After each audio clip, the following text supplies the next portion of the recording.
Hello everyone, welcome to our channel. ఈరోజు కథ. Bus అలా వెళుతూ ఉంది రోడ్డు మీద. సమయం అర్ధరాత్రి దాటిపోయింది. ఒకవైపున జనాలు బస్సులో కునికిపాట్లు పడుతూ ఒకళ్ళ మీద ఒకళ్ళు పడి అలా పడుకున్నారు.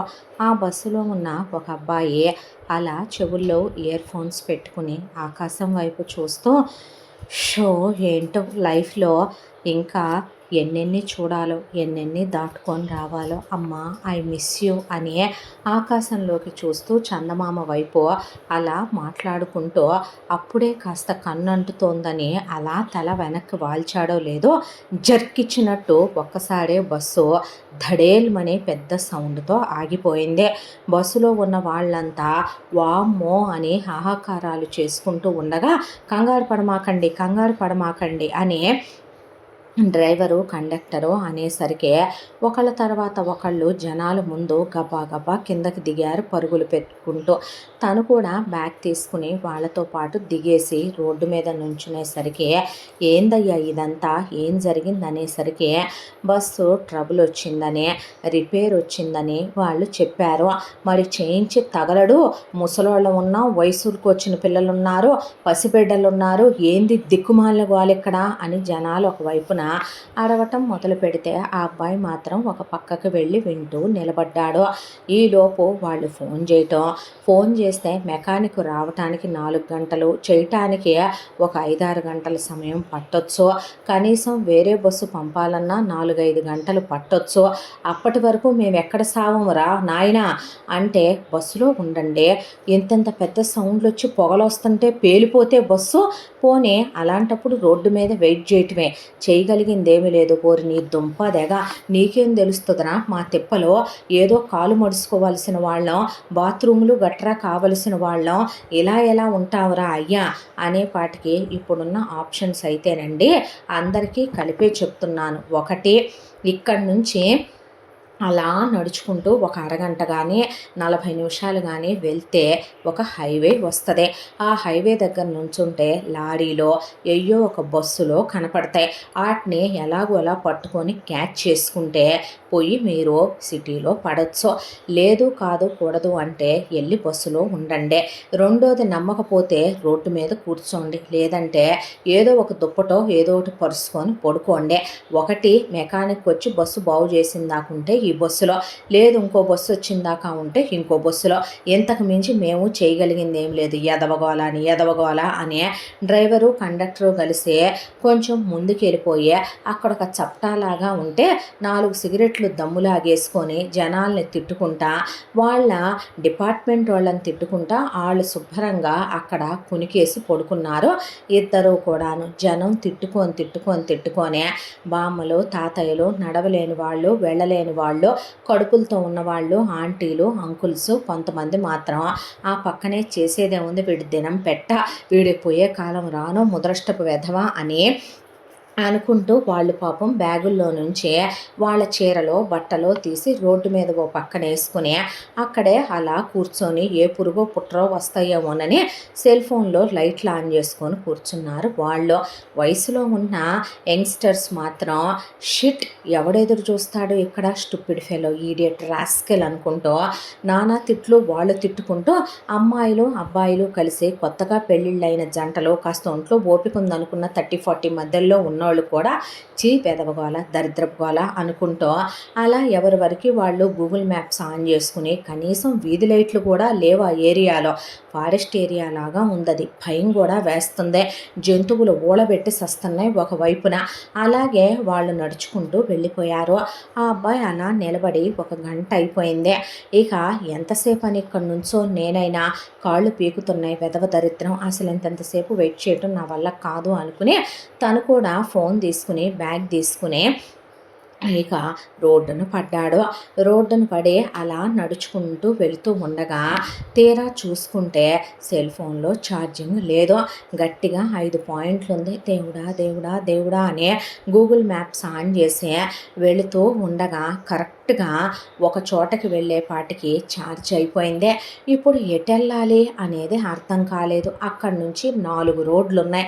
ఎటెళ్తే హైవేకి వెళ్తానో అనేది తెలియక ముందు ఏదో ఒక దారి అక్కడ యానిమల్స్ అరుస్తున్నట్టు వినపడేసరికి భయమేసి ఒక దారిలో నుంచే అలా వెళ్ళాడు. కళ్ళు తిరుగుతున్నాయి, నీరసం, కాళ్ళు లాగేస్తున్నాయి. నడిచి నడిచి నడిచి ఎంత దూరం నడిచాడో తెలీదు. మగపిల్లాడు కావటాన వాటర్ బాటిల్ క్యారీ చేసే అలవాటు లేక బస్సులోనే వదిలేశాడు. కర్మరా దేవుడా అనుకుంటూ వెళ్ళేసరికి ఒక చోట లైట్లు వెలుగుతూ కనిపించాయి. అమ్మ అనుకుంటూ వస్తే అదొక ఊరు. ఆ ఊరిలోకి వస్తే కాస్త లైట్లు ఉన్నాయి, మనుషులు ఉన్నారనుకుంటా ఈ ఊళ్ళో. కాస్త ఎవరో ఒకళ్ళు కాసేపట్లో వస్తే అని టైం చూసుకుంటే గడియారంలో 3 అయింది. ఎవరో ఒకళ్ళు కాసేపట్లో నిద్ర లేస్తే వాళ్ళనన్నా లిఫ్ట్ అడిగి హైవే దగ్గర వదిలిపెట్టమని అడగొచ్చు. ఆ తర్వాత నా తిప్పలేదో నేను పడవచ్చులేమనమని వాటర్ దొరుకుతాయేమోనని వెతుక్కుంటూ వెళ్తే ఒక గుడి. ఆ గుడి బయట పంపు ఉంది. అమ్మా అని చెప్పి అక్కడ ఆగి ముందు కడుపు నిండా నీళ్లు తాగాడు. తాగిన తర్వాత ఆకలేసేస్తుంది. దాంతో అలా చూస్తే అదొక అమ్మవారి గుడి.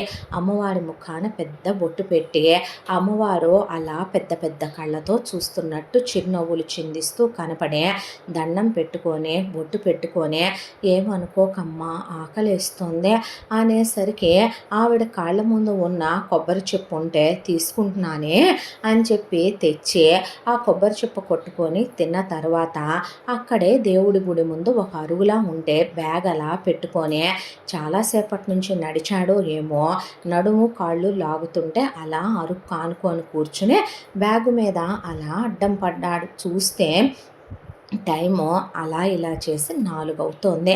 ఇంకాసేపట్లో పల్లెటూరుగా తెల్లవారిపోద్దలే అనుకుంటూ ఉండగా ఎవరో ఒక పాప, చిన్న అమ్మాయి చీర కట్టుకొని పరుగులు పెడుతూ వస్తోంది. ఆ అమ్మాయి వెనకాల కొంతమంది జనాలు తరుముకుంటూ వస్తున్నట్టు వినిపిస్తుంటే వెళ్ళి తనకెందుకని మెదలకుండా ఊరుకోకుండా ఆ అమ్మాయి చెయ్యి పట్టేసుకున్నాడు. వదులు వదులు, నా చెయ్యి వదులు, నేను వెళ్ళిపోవాలి అంటే ఎవరమ్మా నువ్వు, ఏంటి చీర, ఏంటా నగలు, ఏంటా వాసికం, ఎక్కడికి వెళుతున్నావు అనేసరికి అయ్యో అయ్యో మా అమ్మా నాన్నలు నాకు పెళ్లి చేద్దాం అనుకుంటున్నారో. పెళ్ళా, నీ వయసు ఎంత? 12 సంవత్సరాలు. 12 ఏళ్లకు పెళ్ళేమిటమ్మా అంటే మా ఊళ్ళో అంతేనండి, మా అమ్మా నాన్నలకి మేము మొత్తం 12 మంది సంతానం, అందులో నేనొక దాన్నే, నేను ఇంకా వయసుకు రాలేదండి, అయినా సరే నన్ను ఒక 60 ఏళ్ల ముసలాడికిచ్చి వాడి పెళ్ళాం చచ్చిందంట, పెళ్లి చెయ్యాలనుకుంటున్నారు.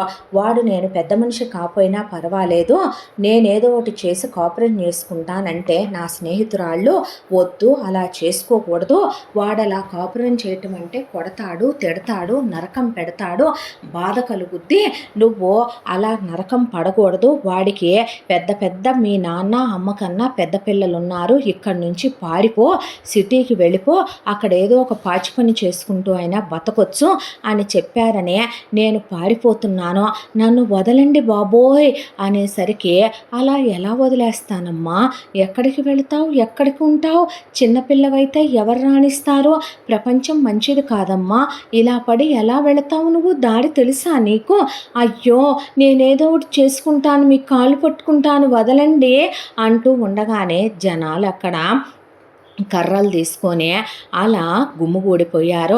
గుమ్ముగూడేసరికి ఆ అమ్మాయి చేయి పట్టుకోవటం చూసి అక్కడున్న చాలామంది దీనికి వీడికి మధ్య ఏదో నడుస్తుందని, ఇది వీడితో కులికేసినట్టుందని, వీడి జుట్టు చెరిగిపోయిందని, ఊపిరాడక అబ్బాయి షర్ట్ బటన్లు 2 తీస్తే ఇద్దరు కులకటం అయిపోయిందని వాళ్ళు ఇష్టం వచ్చినట్టు వాళ్ళు మాట్లాడుకుంటుంటే అక్కడికి ఒక ఆవిడ ఒక ఆయన వచ్చారు. వచ్చేసరికి మీరేనా ఈ పాప వాళ్ళ అమ్మ నాన్న, మీకు కాస్తైనా బుద్ధి జ్ఞానం ఉందా, చైల్డ్ మ్యారేజులు చేయటం ఏంటి, 12 ఏళ్ల పిల్లకి ఎవడైనా పెళ్లి చేస్తాడా, 60 ఏళ్ల ముసలాడికి ఇచ్చి చేయటం ఏంటి, బుద్ధి జ్ఞానం లేకుండా పసిపిల్లకి పెళ్లి చేస్తే నేను పోలీస్ స్టేషన్కి వెళ్తాను, కేసు పెడతాను, నా సంగతి బాగా తెలీదు, చిన్న పాప మీద ఏంటి మీ పెత్తనాలు, ఏంటి మీరు ఇలా చేయటం, ఇది లీగల్లీ తప్పు తెలుసా అనేసరికి ఆహా ఇంకా అనేసరికి పిలవరా, ఏ పోలీస్ పోలీసుని పిలుస్తావో అని కాగడాలు తీసుకుని, రాళ్ళు తీసుకుని, కర్రలు తీసుకుని ఆ అబ్బాయి మీదకు వచ్చేసరికి ఆ అమ్మాయి ఆ అబ్బాయి వెనక్కి వెళ్ళి ఆ అబ్బాయి షర్ట్ గట్టిగా పట్టుకొని నిలబడింది. పిచ్చేమైనా ఎక్కిందా ఏంటి మీకు అనేసరికి, సరేరా 60 ఏళ్ల ముసలాడికిచ్చి చెయ్యం, నీ వయసు ఎంత 22, నువ్వు చేసుకో అయితే దాన్ని, పిచ్చేమైనా పట్టిందా 12 ఏళ్ల పిల్లని నేను పెళ్లి చేసుకోవటం ఏంటి అంటే, ఎందుకు చేసుకోవు, అది ఇంకా పెద్ద మనిషి అవ్వలేదు, అయ్యిందాకా ఉండి కాపురం చేసుకుంటావో ముందే చేసుకుంటావో నీ ఇష్టం, మా ఊరి ఆచారం, ఆడపిల్లని మేమిన్నాళ్ళు ఉంచటమే ఎక్కువ, మేము 7 ఏళ్లకి 8 ఏళ్లకే పెళ్ళిళ్ళు చేసేస్తాం, ఆ 60 ఏళ్ల వాడు దాన్ని పెళ్లి చేసుకుంటాను కట్నం లేకుండా అన్నాడు, అలా కాదని నువ్వు అంత ఇదైపోతున్నావంటే నీకు దానికి మధ్య ఏమీ జరగకుండానే నువ్వు దాన్ని అంత వెనకేసుకొస్తున్నావా, చేసుకోపోతే నరికి పోగులు పెడతాం, పెళ్ళంటే పిచ్చి పిచ్చిగా వాగితే చెప్పుతో కొడతాను, నేను ఆ అమ్మాయిని పెళ్లి చేసుకోవటం ఏంటి, జ్ఞానం తెలియని పసిపిల్లనే, ఏం మాట్లాడుతున్నారా మీనింగ్లెస్గా అనేసరికి ఆ అబ్బాయి మీద చేయి చేసుకొని కొట్టి ఆడోళ్ళు కారపు డబ్బాలు తీసుకొని నుంచున్నారు. ఇంత పెద్ద రాళ్ళు 2 కొట్టేసరికి ఆ అబ్బాయి భుజానికి కోటి చేతి కోటి తగిలి భుజం బాగా నొప్పొస్తూ బ్లడ్ కారుతూ చేతిలో నుంచి రక్తం కారటం మొదలైంది. ఈలోపు అక్కడికి వచ్చిన కొంతమంది, ఓకే సరే ఇప్పుడు ఏంటి నువ్వు చేసుకోని అంటావు అంతేగా అన్న తర్వాత, అంతే సరే ఇప్పుడు 2, 1 దీన్ని అమ్మోడికి బలి మొక్కేయండి, బలి అదేమన్నా కోడిపిల్ల మేకపిల్ల బలి మొక్కటానికే, మూసుకోరా ఇది మా ఊరి ఆచారం, బలి మొక్కేస్తే దాన్ని రేపు నరికేయటం, లేదు బలి చేయటం కరెక్ట్ కాదు అనుకునేటట్టయితే దేవదాసిని చేసేస్తే దానికి నేనే వెళ్తాను మొట్టమొదట అని ఆ ఊళ్ళో వాళ్ళు అనేసరికి ఆ అబ్బాయి హతాశుడైపోయి, what you mean you rascal, you stupid, అంత చిన్న కిడ్తో నువ్వు అలా ఎలా చేయగలుగుతావురా అనేపాటికి, అలా అయితే నువ్వే తాళిగట్టి చేసుకోరా మరి అన్నారు. ఇంకా వేరే దాడి లేదు, ఆ అమ్మాయిని ముందిప్పుడు తను కాపాడాలి. దాంతో ఆ అబ్బాయిని తీసుకెళ్ళి అప్పటికప్పుడే అమ్మవారి దగ్గర తాళి తీసుకొచ్చి మెళ్ళో కట్టించేశారు. తెలతెలవారిపోయి సమయం 6 అయిపోయింది. ఇక పెళ్ళి అయిపోయింది కదా, ఇంకా మాకు ఎలాంటి సంబంధము లేదు, ఇది సచ్చినా బతికినా దీన్ని ఉంచుకుంటావో కట్టుకుంటావో గెంటుకుంటావో సంపుకుంటావో నీ ఇష్టం అని వాళ్ళ అమ్మ నాన్నలతో ఆ అమ్మాయి మెళ్ళో ఏదో ఎర్ర రంగు తాడొకటి కట్టించి, ఇక మీ ఇష్టం మీరేమైనా చేసుకోండి, వాళ్ళైతే పేగుబంధం తెంచేసుకున్నారు అని ఆ అమ్మాయి కనీసం ఒక జత బట్టలు కూడా ఇవ్వకుండా అలా ఆ అమ్మాయిని ఆ అబ్బాయిని కలిసి పొలిమేరల దాకా తీసుకొచ్చి బయటకు గెంటి పడేశారు. దాంతో ఏం చేయాలో కూడా అర్థం కాక అలా చూస్తూ నిలబడిపోయాడు. చూస్తే ఒకవైపున అతని చెయ్యి పట్టుకొని బిక్కుబిక్కుమంటూ మెళ్ళో తాళి, ఒకవైపున తలలో పూలు, అలా ఆ అమ్మాయిని కూడా బాగా కొట్టేసరికి దెబ్బలు, ఒకవైపున ఆ చీర అవతారం, నుదుర్లో పూసిన ఇంత కుంకుమ, మొహం మీద పెట్టిన ఇంత బొట్లు పసుపులు, అవన్నీ చూసి కడుపులో తిప్పింది అతనికి. అంత చిన్నపిల్లతో అంత అనాగరికంగా ఎలా ప్రవర్తించగలిగారో చిచ్చి అనుకునే ఆ పక్కనే ఒక చిన్న కాలువ పారుతూ వెళుతుంటే ఆ అమ్మాయిని రామ్మ నాతో అని తీసుకెళ్ళి ముందు ఆ తల్లో పూలన్నీ తుంపి పక్కకి విసిరేసి ఆ అమ్మాయి మొహాన ఉన్న ఆ కుంకుమంతా ఆ అమ్మాయి తల మీద ఉందంతా కడిగేశాడు. ఆ తరువాత పదమ్మ వెళదామని ఆ అమ్మాయి చేయి పట్టుకున్నాడు. ఆ పిల్ల భయపడుతూ బిక్కుబిక్కుమంటూ అలా నడుస్తూ వస్తుంటే రోడ్డు మీద హైవే కనపడి ఒక్కటేదో వెహికల్ వెళ్తూ కనిపిస్తోంది. దాంతో ఆపండి అని రామ్మ గబగబా అని ఆ అమ్మాయి చేపట్టుకొని పరిగెత్తుకుంటూ వెళ్ళి ఆ బస్సును ధడా బాది సిటీకి వెళ్ళాలని ఆ అమ్మాయిని ఎక్కించి బస్సులో ఎక్కేశాడు. విండో వైపు పాపను కూర్చోబెట్టి పక్కన తను కూర్చున్న తర్వాత చుట్టూ జనాలందరూ ఆ పాప మెళ్ళో మంగళసూత్రం తన వైపు చూస్తుంటే ముందు తనకే ఏదోగా అనిపించి ఆ అమ్మాయి మెళ్ళో కనిపిస్తున్న తాళి లోపలికి వేసుకోమ్మా అని లోపలికి వేసుకున్న తర్వాత ఆ అమ్మాయి వైపు అలా చూశాడు. చూసేసరికి జాలనిపించింది, బాధ అనిపించింది, దిగులు అనిపించింది. భగవంతుడా, నా బ్రతుకే నాకు ఏంటో ఎటు వెళుతోందో తెలియకుండా నేను వేరే ఊరు వెళ్ళాలని నేను అప్లికేషన్ పని మీద రావటం ఏంటో, నాకు ఈ బంధం పడిపోవటం ఏంటో నాకు అర్థం కావటం లేదు తండ్రి అనుకుని ఆ తర్వాత కాసేపటికి ఆ అమ్మాయి తన భుజానికి ఆనుకుని పడుకొని నిద్రపోయిందే. అలా దగ్గరికి తీసుకుని పడుకోబెట్టుకున్నాడు. ఆ తర్వాత సిటీకి వచ్చిన తర్వాత ఇమీడియట్గా క్యాబ్ బుక్ చేసి ఆ పాపని ఎక్కమ్మా అని కారులో ఎక్కించుకొని ఒక ఖరీదైన గేటెడ్ కమ్యూనిటీలో ఉన్న ఒక అపార్ట్మెంట్లోకి కారు వెళ్ళిపోయింది. ఆ తర్వాత వెంటనే లిఫ్ట్ ఎక్కించి పాపని తన ఫ్లాట్ దగ్గరికి తీసుకొచ్చి పాస్ లాక్ ఓపెన్ చేసి లోపలికి తీసుకొచ్చాడు. అదొక పెద్ద అపార్ట్మెంటు, చాలా ఖరీదైన డ్యూప్లెక్స్ అపార్ట్మెంటు. లోపలికి తీసుకురాగానే ముందు ఫ్రిడ్జ్లో నుంచి వాటర్ బాటిల్ తీసి పాపకిస్తే తాగిందే. తాగిన తర్వాత పాపని అలా కూర్చోబెట్టి తను మోకాళ్ళ మీద కూర్చున్నాడు. చూడమ్మా, నీ పేరేంటి అని అడిగితే యాదమ్మ అంటే, ఆ పేరు బాలేదులే కానీ నీ పేరు అని అలా చూశాడు. చూసేసరికి ఆకాశంలో వెన్నెల అలా కనిపిస్తోంది, పౌర్ణమి వెన్నెల.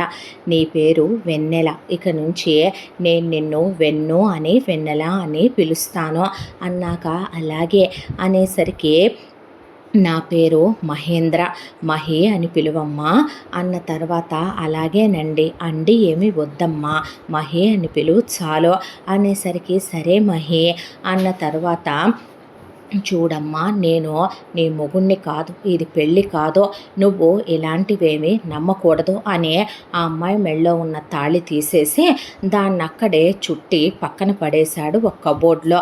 నువ్వు చిన్న పాపవే, నీకు బోలెడంత భవిష్యత్తు ఉంది, నేను నీకన్నా 10 సంవత్సరాలు పెద్దోడినే, నీకు నాకు ఈ పెళ్ళిళ్ళు ఇలాంటివి కరెక్ట్ కాదమ్మా, నువ్వు చదువుకుంటావా అని అడిగితే ఓ అని తలూపిందే.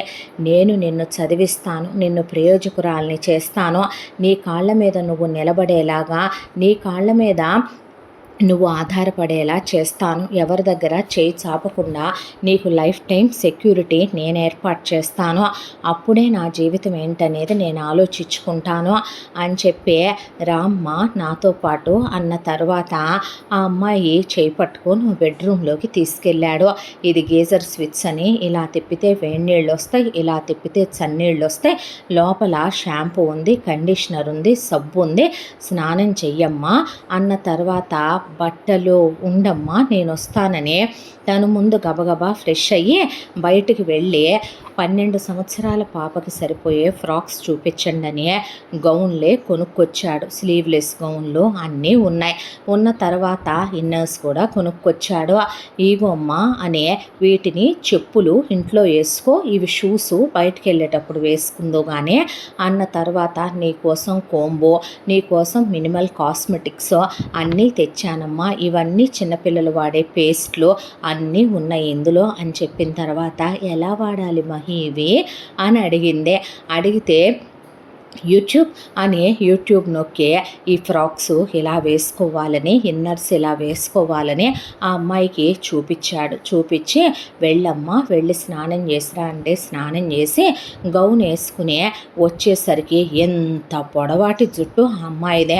అంత జుట్టు అనేసరికి కట్ చేయించనా అంటే పర్లేదు మహి, నాకు తల దువ్వుకొని జడ పెట్టుకోవటం వచ్చు అని చక్కగా బాల్కనీలోకి వెళ్ళి బుడ్డదే ఎంతో ముద్దుగా తల చిక్కు తీసుకొని చక్కగా జడేసుకొని రబ్బర్ బ్యాండ్ పెట్టుకొని తల్లో అక్కడే పూల కుండీలో ఉన్న పువ్వు కోసుకోవచ్చా, కోసుకోమ్మా అంటే కోసి తల్లో పెట్టుకున్న తర్వాత ఫుడ్ ఆర్డర్ చేస్తానమ్మా ఆకలేస్తుందా అంటే ఫుడ్ ఆర్డర్ చేశాడు. ఫుడ్ వచ్చిన తర్వాత బిర్యానీ తినమ్మా అని పెడితే తిన్న తర్వాత ఆ అమ్మాయిని వెళ్ళి ప్రశాంతంగా పడుకోమ్మా, ఇంక నిన్నెక్కడ ఎవరు ఏమీ అనరు, నేనెవరిని ఏమీ అననివ్వనమ్మా, నీకే అవసరం వచ్చినా మహి అని ఒక్క కేక వెయ్యే, నేనొస్తాను అని చెప్పిన తర్వాత అలాగే అనేసరికి ఈలోపు ఫోన్ వచ్చిందని మహి బాల్కనీలోకి వెళితే అంత చిన్న బుడ్డదైనా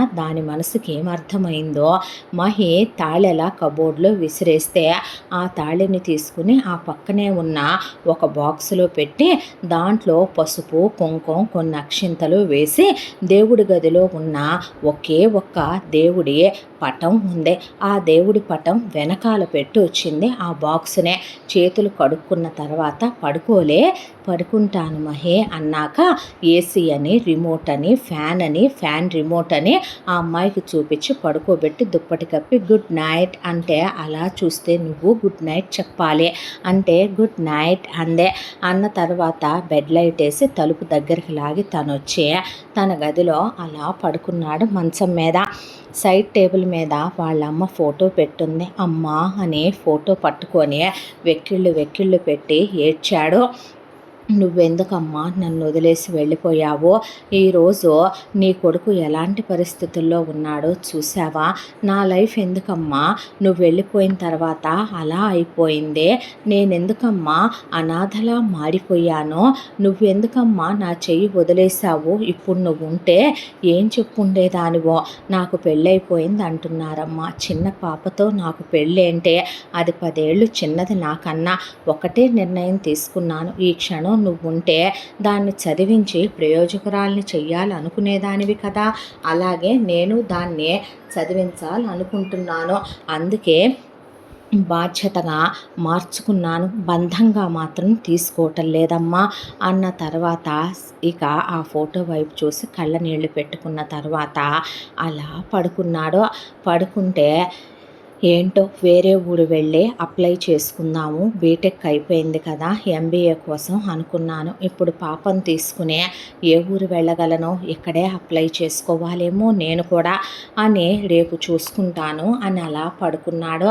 ఆ తరువాత నెక్స్ట్ డే మార్నింగు పని మనిషి వచ్చేసరికి పాప అలా కూర్చుంటే ఎవరు బాబు పాప అనేసరికి మన పాపేలే, ఇక నుంచి మన ఇంట్లోనే ఉంటుంది అన్న తర్వాత పాప పేరు వెన్నెల అని చెబితే హాయ్ వెన్నెల అనేసరికి పాప అదేలే బాబు పాప అన్న తర్వాత స్వీటీ వెళ్ళి పనిగానివ్వు అనేసరికి నీ పేరు స్వీటీనా అని అడిగింది వెన్నెల. అంటే అలా చూశాడు మహే.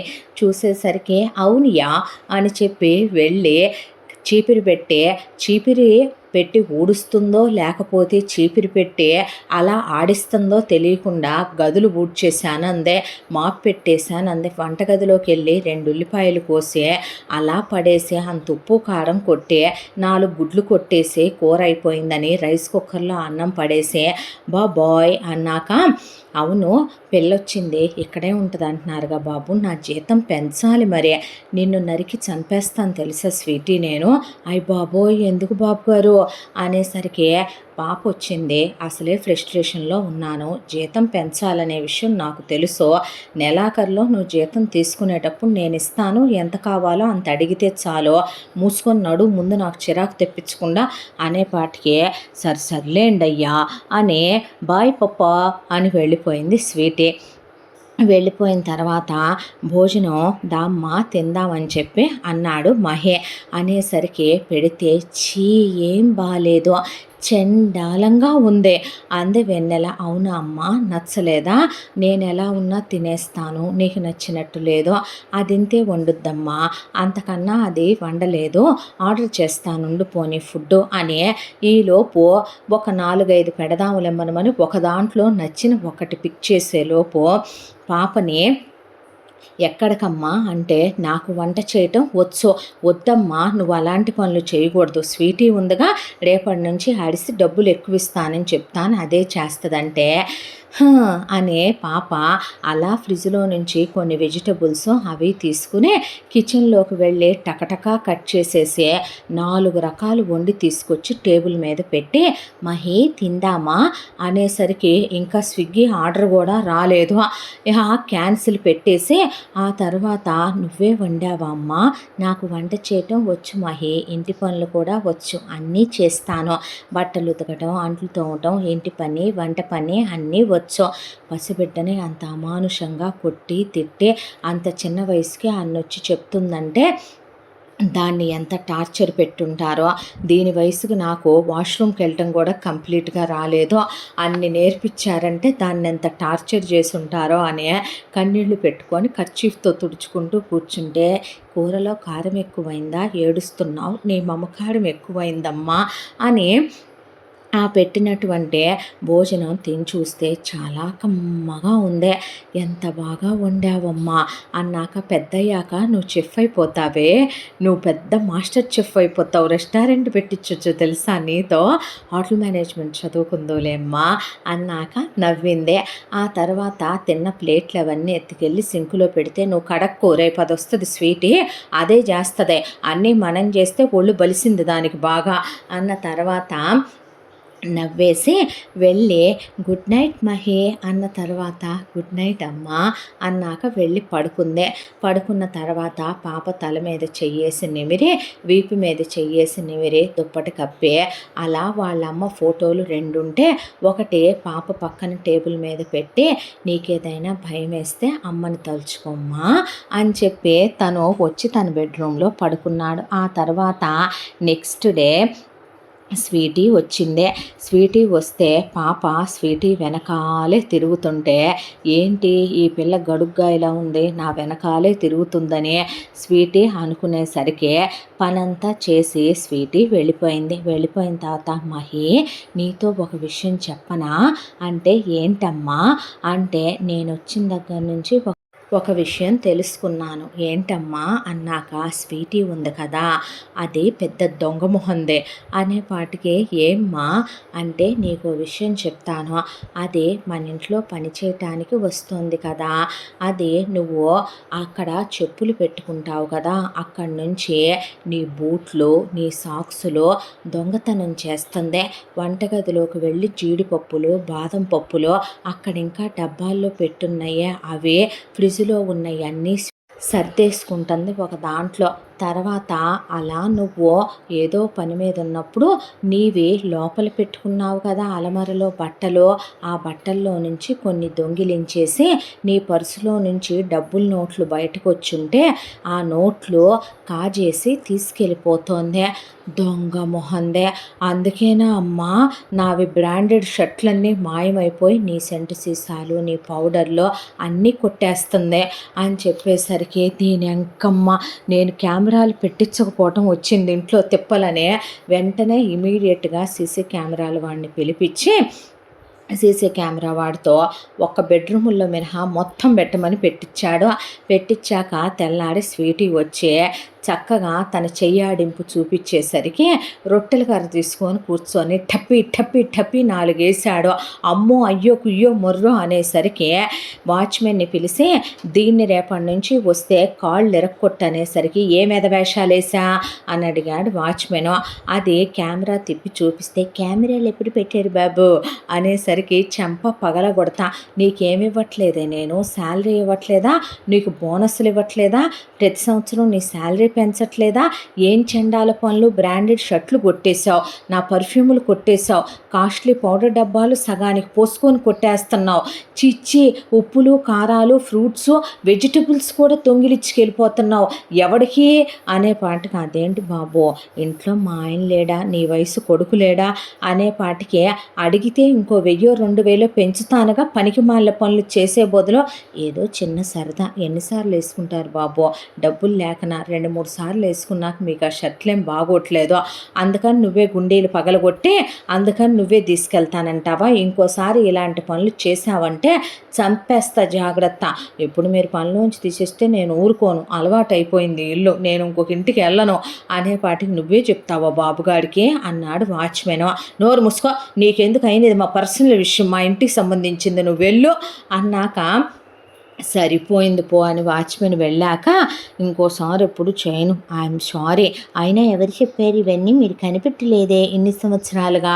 పాప చెప్పింది గడుగ్గా. ఏయ్ తన్నేమన్నా అన్నావంటే చంపేస్తా, ఇది తనిల్లో, పిచ్చి వేషాలు వెయ్యకు నువ్వు అన్న తర్వాత నీకు శాలరీ పెంచుతున్నాను కదా, పిచ్చి పిచ్చి పనులు చేయక, అయినా సిసి క్యామ్స్ పెట్టించాను, నడువులు ఇరుగుతాయి అని చెప్పాక పిల్ల వైపు కొరా కొరా చూస్తుంటే, ఏంటి అలా చూస్తున్నావు నా వైపు, నా గురించి నీకు బాగా తెలీదు ఏంటి అంది వెన్నెల. అనేసరికి ఇది గట్టిదే, గడుగ్గాయే, గొంతుంది దేనికి అనుకున్నాడు మహి.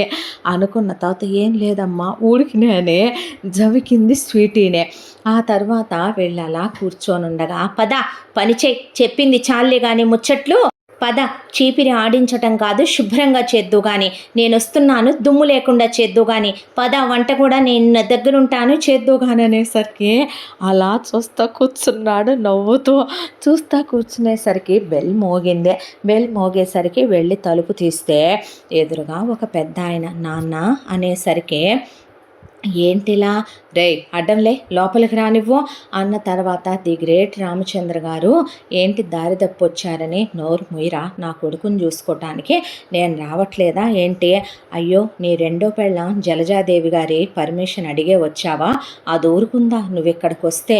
అది ఊరుకోదుగా, దానికి చెప్పకుండా వచ్చుంటావుగా. ఒరే నువ్వు నా కొడుకు అనే విషయం మర్చిపోతావురా, మీ అమ్మంటే నాకు ప్రేమేరా, ప్రేమల గురించి నువ్వు చెప్పొద్దు నాన్న, అంత ప్రేమే ఉంటే గనక అమ్మ పోయాక నువ్వు ఇంకో పెళ్ళి చేసుకోవో, నువ్వు ఫిజికల్ నీడ్స్ కోసం పెళ్లి చేసుకున్న తర్వాత నువ్వు దాన్ని తీసుకొచ్చే నాకు ఇలా అందరూ ఉండే అనాథలా బతికే గతి పట్టించవో అనేసరికి ఎవరు ఈ పాప అన్నాడు ఆయన. పాపే అన్న తర్వాత అదే ఎవర్రా అంటే నా ఫ్రెండ్ వాళ్ళ సిస్టరు. ఏ ఫ్రెండు? నా ఫ్రెండ్స్ అందరు నీకు తెలుసా? అరవకరా.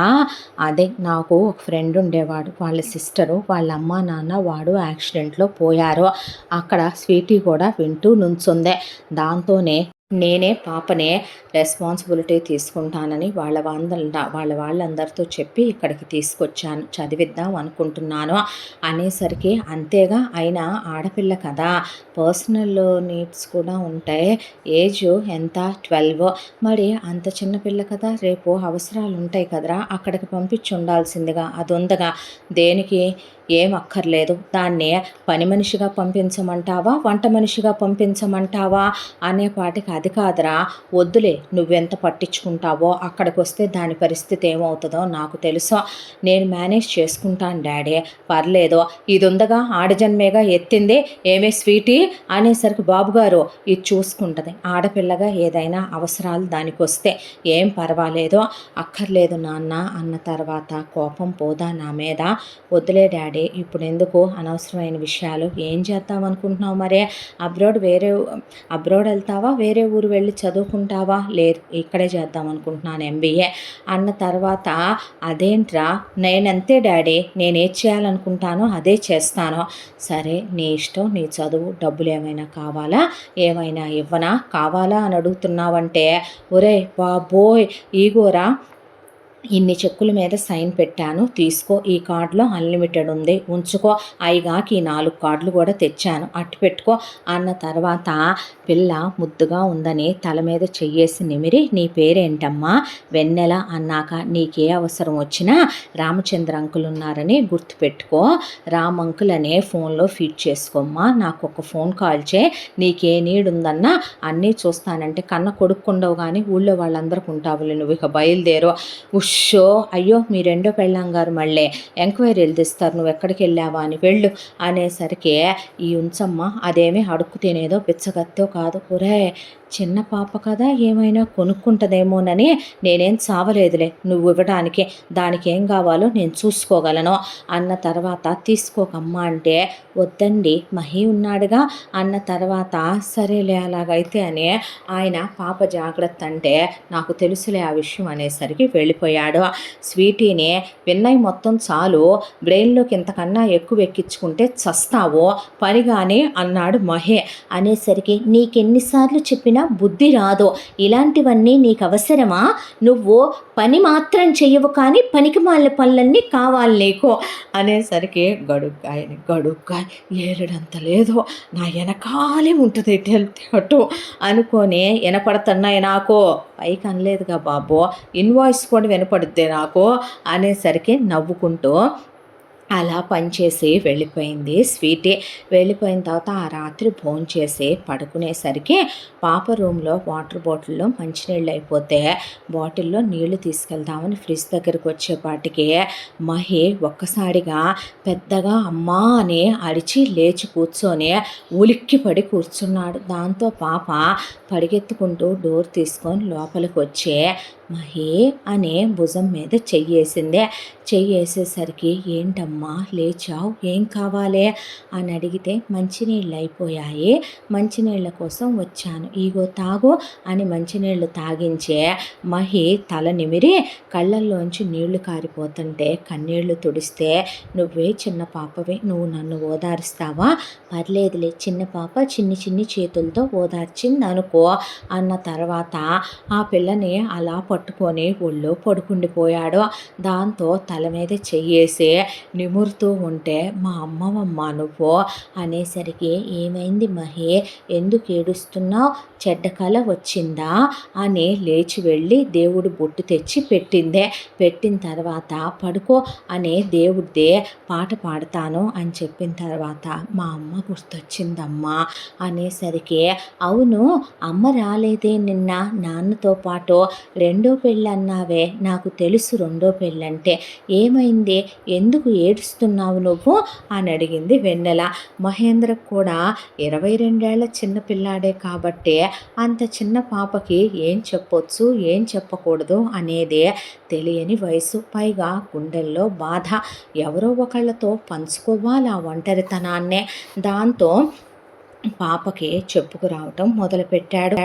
మా నాన్న వచ్చారు కదమ్మా ఉదయం, రామచంద్ర, మా అమ్మ ఫోటోలు చూసావుగా కౌసల్య, అమ్మా నాన్న చాలా క్లోజ్గా ఉండేవాళ్ళు, చాలా ప్రేమగా ఉండేవాళ్ళు, హ్యాపీగా ఉండేవాళ్ళు. నాన్నగారికి బిజినెస్ అంటే ఇష్టం, మా తాత ముత్తాతలు ఇచ్చిన దాంట్లో కొంత అమ్మి నాన్న బిజినెస్ పెట్టారు. అమ్మ తాతయ్య అమ్మమ్మలకి ఒక్కతే కూతురు, ఉన్నదంతా అమ్మకే పెట్టి వాళ్ళు పోయారు. ఆ తరువాత నాన్నగారికి కూడా బోల్డంత ఆస్తి వాళ్ళమ్మ నాన్నల ద్వారా కలిసి వచ్చింది. నాన్న వాళ్ళు ఇద్దరు మా పెదనాన్న దత్తు వెళ్ళిపోయారు కాబట్టి ఉన్నదంతా నాన్నగారికే పెట్టేశారు. నానమ్మ తాతయ్య వాళ్ళు కాలం చేశారు. అమ్మ నాన్నలకి చాలా కాలం పిల్లలు పుట్టలేదు. ఆ తర్వాత నేను పుట్టాను, మహేంద్ర అని నా పేరు పెట్టుకున్నారు. ఆ తర్వాత అప్పుడు నాకు ఒక 9 ఏళ్ల వయసు ఉంటుంది అనుకుంటాను. అమ్మ నేను కలిసి బయటకు వెళ్ళినప్పుడు అమ్మ రోడ్డు దాటుతూ హడావిడిగా అటునుంచి వచ్చే లారీ చూసుకోలేదు. లారీ గుద్దేసి స్పాట్లో నా కళ్ళ ముందే అమ్మ చనిపోయిందే. శవాన్ని తీసుకొచ్చి పడుకోబెట్టారు. మాకు నానే పెద్దవాళ్ళు, అమ్మమ్మ తాతయ్య నానమ్మ తాతయ్య పోయారు కాబట్టి ఎవరూ లేరు. అందరూ నాన్నని మరో పెళ్ళి చేసుకోమన్నారు. అమ్మ పోయి సంవత్సరం, నాకు 10 ఏళ్ల వయసు. అప్పుడు నాన్న ఒక రోజున సడన్గా ఒక ఆవిడ్ని పెళ్లి చేసుకొని దండలతో ఇంటికి తీసుకొచ్చాడు. దాని పేరు జలజ. ప్రతి ఒక్కళ్ళకి ఫిజికల్ నీడ్స్ ఉంటాయి కదా, భార్య పోయిన తర్వాత శారీరక కోరికలు ఆపుకోలేని ఆయన కేవలం శారీరక కోరికలతోనే జలజని పెళ్లి చేసుకొని తీసుకొచ్చాడని నాకు తెలుసు. అయినా ఆయన మా అమ్మ పోయాక పెళ్లి చేసుకోవటం తప్పని నేను అనలేదు, కరెక్ట్ కాదని నేను అనలేదు. వచ్చిన ఆవిడ నాకు అమ్మ అవుద్ది అనుకున్నాను, అమ్మ స్థానంలో ఉండి నన్ను చూసుకుంటుంది అనుకున్నాను. కానీ ఆ తర్వాత ఆవిడ ఒక కూతుర్ని కంది, దాని పేరు రమ్య. అది నన్ను కొట్టటం, తిట్టటం, టార్చర్లు పెట్టటం, నరకాలు పెట్టటం. ఈయన చూస్తేనేమో ఈయన ఎక్స్పెక్ట్ చేసిన మా అమ్మలాంటి భార్య జలజ కాదు. ఈయన్ని బజారుకి ఎక్కిస్తానని, వీధులకు ఎక్కిస్తానని, నువ్వు నన్ను సుఖపెట్టలేకపోతున్నావని, నువ్వు ఎప్పుడు చూసినా ఆఫీసులోనే కాపురాలు చేస్తున్నావని ఇష్టం వచ్చినట్టు మాట్లాడేసరికి నాన్న బిజినెస్ మీద పడిపోయి బిజినెస్ డెవలప్ చేయడంలో మునిగిపోయాడు. దాంతో జలజ తన అక్కస్సు కోపం అంతా అమ్మ కన్నా నా మీద చూపించాలనే దాంతో, నాన్న అమ్మను తలుచుకుంటున్నాడనే దాంతో, అమ్మతో ఉన్నట్టు తనతో ఉండట్లేదనే దాంతో నన్ను బాధేసేదే. ఒళ్ళంతా వాతలు పెట్టడం, కొట్టడం, తిట్టడం, కారం ముద్దలు తినిపించటం, నానా హింసలు పెట్టేదే. అలా 10th క్లాస్ వరకు ఆ హింసలు భరించాను. కొట్టినా తిట్టినా పడ్డాను.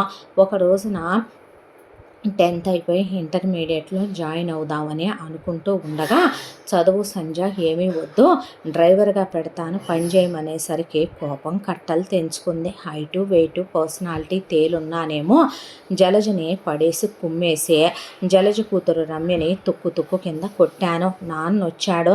వచ్చేసరికి ఉంటే నీ కొడుకైనా ఉండాలి, నేనైనా ఉండాలి ఇంట్లో, నీ కొడుకు నన్ను కొట్టాడనేసరికి ఎందుకు కొట్టావు, తప్పు కదా, అలా కొట్టొచ్చా అయ్యా అని అడిగాడు మా నాన్న. అడిగేసరికి షర్ట్ తీసేసి చూపించాను ఆయనకి. నువ్వు మనిషివా పశువా, అసలు దీన్ని నువ్వు ఇంకో పెళ్ళి ఎందుకు చేసుకున్నావు, దీనికన్నా ఉత్తమురాలు నీకు దొరకదని చేసుకున్నావా, నువ్వు పెళ్లి చేసుకోవటం తప్పని నేను అనను, కానీ బజారు దాన్న పెళ్లి చేసుకొని తీసుకొచ్చేదే, అది నన్ను ఎలా హింసలు పెడుతుందో తెలుసా, కడుపు నిండా తిండి తినక కంటి నిండా నిద్రపోక ఎన్ని రోజులైందో తెలుసా, చదువుకునే పుస్తకాలు చించేసి కాళ్ళతో తన్ని తినే దాంట్లో ఉమ్మే, అన్నం తింటున్నావా, అశుద్ధం తింటున్నావా, నీళ్లు తాగుతున్నావా, మూత్రం తాగుతున్నావా అని అడుగుతుంది. నాకేం కర్మ ఇక్కడ నుండి ఈ మాటలన్నీ పడాలనే, అసలు నీ కడుపును పుట్టి కాదా నాకు ఈ గతి అనే ఎదురు తిరిగిపోయాను. దాంతో అలా పిల్లాడిని నువ్వు చేసుకోవటం, హింసలు పెట్టడం తప్పు అని ఆయన ఆవిడకి ఏదో చెప్పబోతే, నీ మొదటి పెళ్ళాం కొడుకుని చూడాల్సిన అవసరం నాకేంటి, అసలు మా పెళ్ళాం చచ్చిన వెధవి నువ్వు, అలాంటి వాడివి ఒక కొడుక్కి తండ్రివి, నిన్ను నేను చేసుకోవటమే ఎక్కువ కాదా అనేసరికి ఆ రోజు ఆయన మాట్లాడతాడు అనుకున్నాను. అదే రోజు రాత్రి ఆయన ఆవిడ గదిలోకి వెళ్ళాడు. ఏం మాట్లాడుకున్నారో తెలీదు. అంతకుముందు కూడా ఎప్పుడు ఏ చిన్న డిస్కషన్ వచ్చినా ఆయన ఆవిడ గదిలోకి వెళ్ళొస్తాడు. అలాగే ఆ రోజు వెళ్ళాక తెల్లారి పొద్దున్నే హాస్టల్కి వెళతావా, ఎక్కడ జాయిన్ చేయను అనేసరికి అసహ్యం వేస్తుంది, నిన్ను నాన్న అని పిలవాలంటేనే, నన్ను ఇలా చేసిందన్న దాన్నే నువ్వు అడగకుండా కొట్టకుండా దాన్నింట్లోంచి గెంటేయకుండా నన్నే వెళ్ళమన్నావు, నువ్వేమీ నన్ను హాస్టల్లో వేయాల్సిన అవసరం లేదు, నువ్వేమీ చావలేదుగా, బతికే ఉన్నావుగా, మా అమ్మ ఆస్తంతా అలాగే ఉంది కదా, ఇదే సిటీలో చాలా కొంపలు ఉన్నాయి కదా, నేను హాస్టల్కి వెళ్ళలేను, అక్కడ మళ్ళీ అడ్డమైన వాళ్ళతో నేను మాటలు పని, అడ్డమైన వాళ్ళ రిస్ట్రిక్షన్స్లో నేను ఉండలేను, నేను ఇప్పటికే అలిసిపోయాను అని మా అమ్మ ఫోటోలు మినిమల్ నా వస్తువులు తీసుకునే, ఇది సొంత ఫ్లాటేనమ్మా, 3 BHK డూప్లెక్స్ ఫ్లాట్, మాకు చాలా ఇళ్ళులు ఉన్నాయి, దాంతో నేను ఇక్కడికి వచ్చేసి ఉంటానని ఆ రోజు నుంచి ఆయన నాకు మనీ వేస్తారు, వచ్చి చూసి వెళ్తారో, ఆ కొంపకి నేను వెళ్ళను, ఏదన్నా అవసరమై ఫోన్ చేస్తే వెంటనే అవి ఎంత డబ్బైనా ఆయన ట్రాన్స్ఫర్ చేస్తాడు, వచ్చి చూసి వెళ్తాడో. కాలేజీలో జాయిన్ అయ్యాను, ఇంటర్ చదువుకున్నాను, ఆ తర్వాత ఇంజనీరింగ్కి వచ్చాను. ఒకటి పరిచయం అయిందే, ఆ పరిచయం అయిందే నన్ను ప్రేమిస్తున్నానని అదే ప్రపోజ్ చేసింది, నేను ఒప్పుకోలేదు. కొన్ని రోజుల తర్వాత మంచిదానిలా ఉంది, మా అమ్మలా ఉంటుందేమో అని ఒప్పుకుందాం అనుకునే లోపే అది వేరే వాడితో బైక్ మీద వెళ్తూ కనపడితే వెనకాలే వెళ్తే హోటల్ రూమ్లోకి వెళ్ళి వాడితో క్లోజ్ అవుతూ కనపడిందే. ప్రపంచమంతా ఇలాగే ఉందనే అసహ్యం వేసింది నాకు. అమ్మాయిలందరినీ తప్పు పట్టను పెట్టను కానీ మంచి అమ్మాయిలు నా లైఫ్లోకి రారు అనుకునే ఆ ప్రేమ అనే దానికి జోలికి కూడా నేను వెళ్ళలేదు. ఒంటరి జీవితం నరకం అనుభవిస్తూ పగలంతా బాగానే ఉంటుంది. చదువులోనో ఏ టీవీ చూస్తూనో సినిమాకి వెళ్తూనో బయటికి వెళ్ళొచ్చో రాత్రి అయ్యేసరికి ఒంటరి వాడిని ఒక్కడినే అమ్మ లేదనే విషయం గుర్తొస్తుంది. అమ్ముంటే ప్రేమగా తినిపించేదని దగ్గరికి తీసేదని ఒళ్ళో పడుకోబెట్టుకునేదని నన్ను ఎవరైనా ఏమన్నా అంటే ఊరుకునేది కాదనే బాధ నాదే. ఇక ఇంజనీరింగ్ అయిపోయిందే. అప్పటి నుంచి నేను ఇక్కడ ఉంటున్నప్పటి నుంచే నాకు స్వీటీయే పని చేసి పెట్టుద్ది, వంట చేసి పెట్టుద్ది. వాచ్మెన్ ఉన్నాడు, తినటానికి ఉండటానికి ఏం లోటు చేశాను నేను అని వచ్చి ఆయన చూసి వెళుతూ ఉంటారు నాన్న. ఆయన మీద నేను కోప్పడి అసహ్యం పెంచుకొని మాత్రం చేయగలిగింది ఏముందని వదిలేశాను. ఆ తర్వాత అబ్రాడ్ వెళ్ళిపోదాం అనుకున్నాను. అబ్రాడ్ వెళ్ళిపోదాం అనుకునే వెళ్ళి నేను మొత్తం డీటెయిల్స్ అన్నీ మాట్లాడుకుని వస్తున్నప్పుడే ఎంబీఏ కోసమని అనుకోకుండా బస్సు ఆగిపోయిందే. మీ ఊరు రావటం జరిగింది. గ్లాస్ మంచినీళ్ళ కోసమనే అమ్మవారి దగ్గర కూర్చున్న నాకు నిన్ను బంధం వేసి పంపించింది ఆ అమ్మవారు.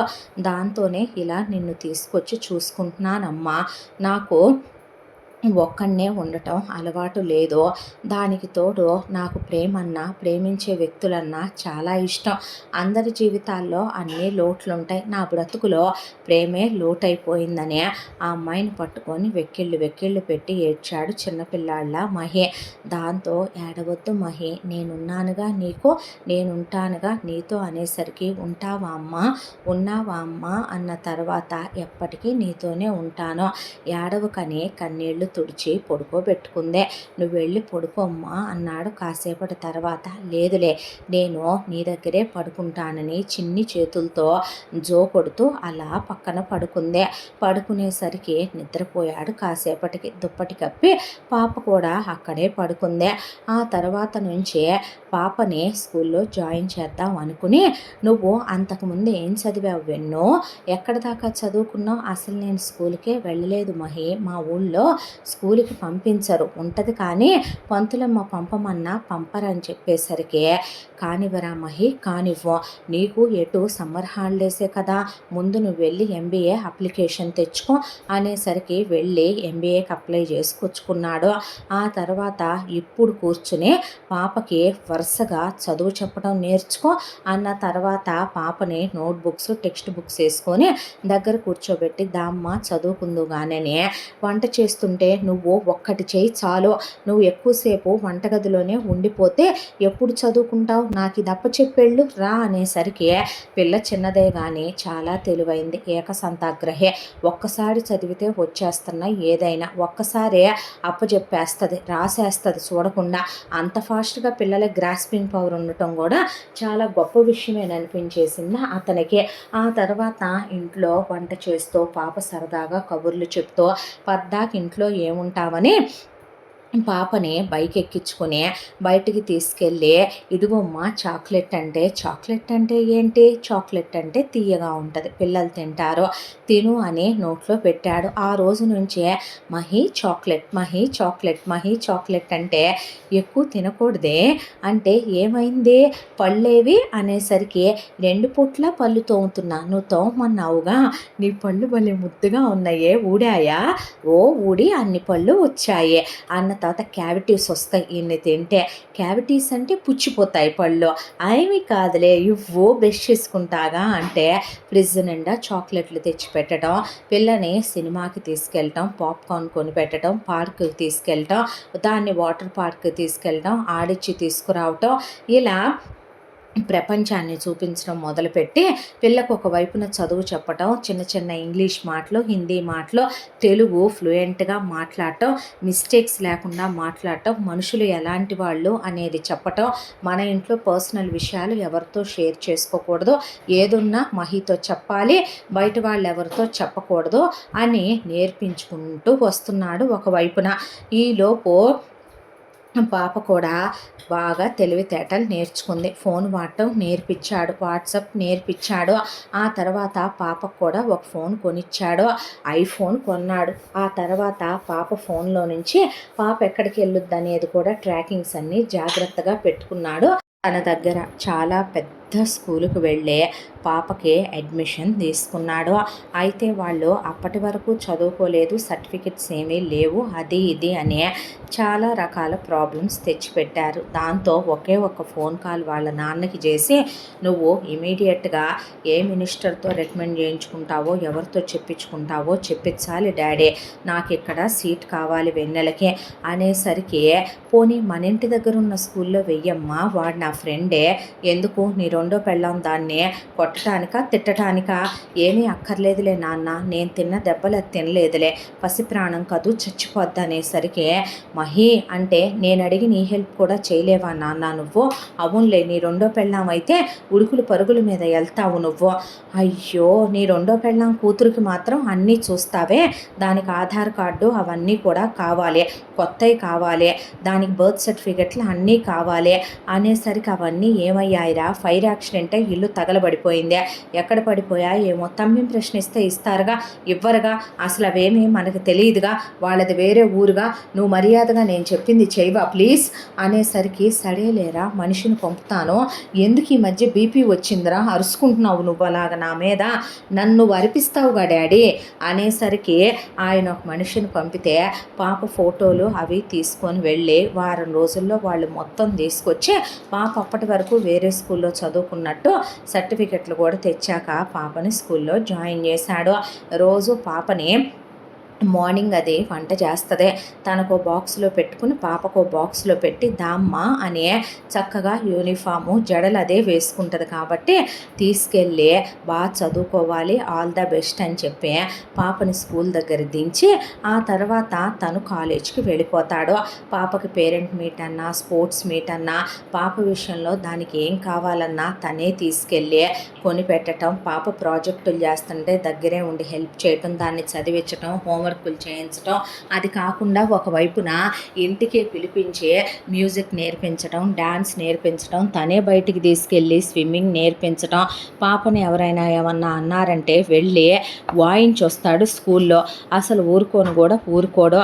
ప్రతి విషయం అలాగే చూస్తే ఎవరికి పెళ్ళని మొగుడని ఇవన్నీ చెప్పకూడదమ్మా, నువ్వు ఎవరని అడిగితే నన్ను ఫ్రెండ్ అనో ఏదో ఒకటి చెప్పు అన్నాక, స్కూలుకు వెళితే వాళ్ళందరూ ఎవరితోనో అని అడిగితే పిల్లకి కాస్త తెలివితేటలు వచ్చి, మీ అన్నయ్య అంటే చిచ్చి కాదు మా కజిన్ అని చెప్పిన తర్వాత ఓహో అన్నాక, ఒకరోజు మహి పడుకుని నిద్రపోతూ ఉండగా పాపకి 13 ఏళ్ల వయసు అప్పుడు. అయితే వచ్చి మహి అని నిద్ర లేపి మహిని కౌగిలించుకొని ఏడవటం మొదలుపెట్టింది. ఏమైందమ్మా అని అడిగేసరికి చేయి పట్టుకొని బెడ్రూమ్లోకి తీసుకెళ్తే వైట్ కలర్ బెడ్షీట్ నిండా బ్లడ్ అయి ఉంది. పాప బ్యాక్ అంతా బ్లడ్ అయి ఉండేసరికి మెచ్యూర్ అయిందని మహికి అర్థమైంది. అంతకుముందు ఎప్పుడూ ఆడపిల్లల్ని తను అలా ట్రీట్ చేయలేదు. దాంతో ముందు నువ్వు వెళ్ళి ఫ్రెష్ అయ్యిరా అమ్మ, కంగారు పడకు, టెన్షన్ పడకు అని చెప్పి బయటికి వెళ్ళి వెంటనే పీరియడ్ ప్యాంటీస్ అవి తీసుకొస్తే ఎలా వాడాలి వీటిని అని అడిగితే వెంటనే యూట్యూబ్ ఆన్ చేసి అందులో చూపించినట్టు పాపకి వేసుకోమని, అసలు అయిన విషయం పనమ్మాయికి కూడా చెప్పొద్దని బెడ్షీట్స్ అవన్నీ తీసి డస్ట్బిన్లో పడేశాడు. పాప ఎవరికీ చెప్పలేదు. ఆ తరువాత పాపకి మైల్డ్ ఫుడ్ పెట్టాలని ఉప్పులు కారాలు చాలా లైట్గా ఉన్న మైల్డ్ ఫుడ్స్ పెట్టి, తప్పమ్మ పచ్చళ్ళు తినకూడదు, నాన్ వెజ్లు తినకూడదు అని చెప్తే తినాలనిపిస్తోంది, వద్దమ్మా ఇప్పుడు తినకూడదు, నేను తింటే నీకు తినాలనిపిస్తుందని నీకు నాకు ఒకటే కుక్ చేశాను, ఇదే తిను అంటే కాళ్ళు నొప్పులు వస్తున్నాయి, కడుపులో నొప్పి వస్తుందని ఏడిస్తే దగ్గరికి తీసుకొని కాళ్ళు ఒత్తి హాట్ ప్యాక్ తెచ్చి పొట్ట మీద పెట్టి చాక్లెట్లు తినిపిస్తూ మర్చిపోద్దని ఒళ్ళో పడుకోబెట్టుకొని కార్టూన్ పెట్టి సినిమాలు పెట్టి తను కూడా కాలేజ్కి వెళ్లకుండా దగ్గరే ఉండి చూసుకుంటూ ఇలా ఒక 4-5 నెలలకి అలవాటు చేసుకుంది తనకు తనే పాప. అలవాటు చేసుకున్న తర్వాత పాప పెద్ద మనిషి అవ్వలేదా బాబు అని ఒకరోజు స్వీటీ అడిగితే నువ్వు అయ్యావా అన్నాడు. చీపాడు, ఇప్పుడేంటయ్యా ఎప్పుడో అయితే నువ్వు అవుతున్నావా లేదా, నెలలా చీపాడు అవుతున్నాగా, ముందు ఆ పని మీద ఉండు, పక్కన వాళ్ళ ఇంట్రెస్ట్ తగ్గించవా అన్నాడు. అనేసరికి ఇలా పాప చదువు ముందుకు సాగుతూ మహి పీజీ అయిపోయింది. అయిపోయిన తర్వాత ఇంట్లోనే ఉండేసరికి ఒక రోజున మహేంద్ర వాళ్ళ నాన్న మళ్ళీ వచ్చి ఎంబీఏ అయిపోయిందిగా ఏం చేద్దాం అనుకుంటున్నావంటే జాబ్కి వెళ్తాను.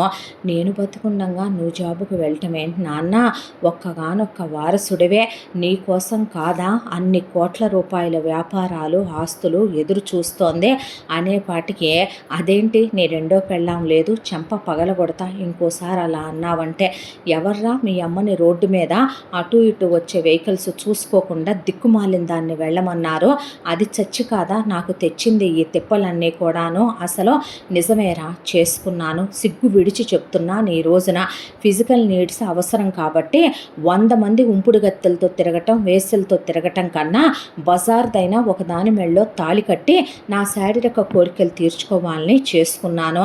ఆ కోరికలు మాత్రం నేను ఎన్నాళ్ళురా తీర్చుకున్నాను, దానికి కడుపు వచ్చిందాకానేగా, జస్ట్ 1 year అన్నా దాంతో కాపురం చేశానా, ఆ తర్వాత ఎప్పుడో కోరిక కలిగినప్పుడు దాని గదిలోకి వెళ్ళటం తప్ప నేను రెగ్యులర్గా ఇంట్లో ఉండేమైనా దాంతో కాపురం చేశానా, అది కొడుకుని కనాలన్నా నేనే పిల్లలు లేకుండా ఆపరేషన్ చేయించుకోలా, రమ్య పుట్టిన తర్వాత నేనేమైనా ఆస్తంతా వాళ్ళకి పెట్టాలనుకుంటున్నానా ఏంటి, రేపు దానికో మంచి లైఫ్ పెళ్లి చేసి పంపించేద్దాం అనుకుంటున్నా, ఉన్నది మొత్తం ఎవరికి నాన్న, నేను పోయాక ఈ రామచంద్ర కొడుకు మహేంద్ర అంటారు కానీ రమ్యని ఎందుకంటారు, పిచ్చి పట్టిందా నీకు, పిచ్చి వేషాలు లేకుండా ఆఫీస్కి రాకపోతే సస్తాన్రా నేను అనేసరికి నేను వస్తాను, అయితే నాకు నువ్వు శాలరీ ఇవ్వాలి, పిచ్చి 10 మందికి 10 రకాలుగా పట్టుద్ది, ఆఫీసే నీది, నువ్వు కోట్లు తీసుకున్నా నేను వద్దంటానా, నీదో శాడిజం, తగలడు ఎలాగోలాగా అని ఆయన చెప్పి వెళ్ళి కొత్త కారు తెచ్చానని గిఫ్ట్ ఇచ్చి వెళ్ళాడు, BMW కారు.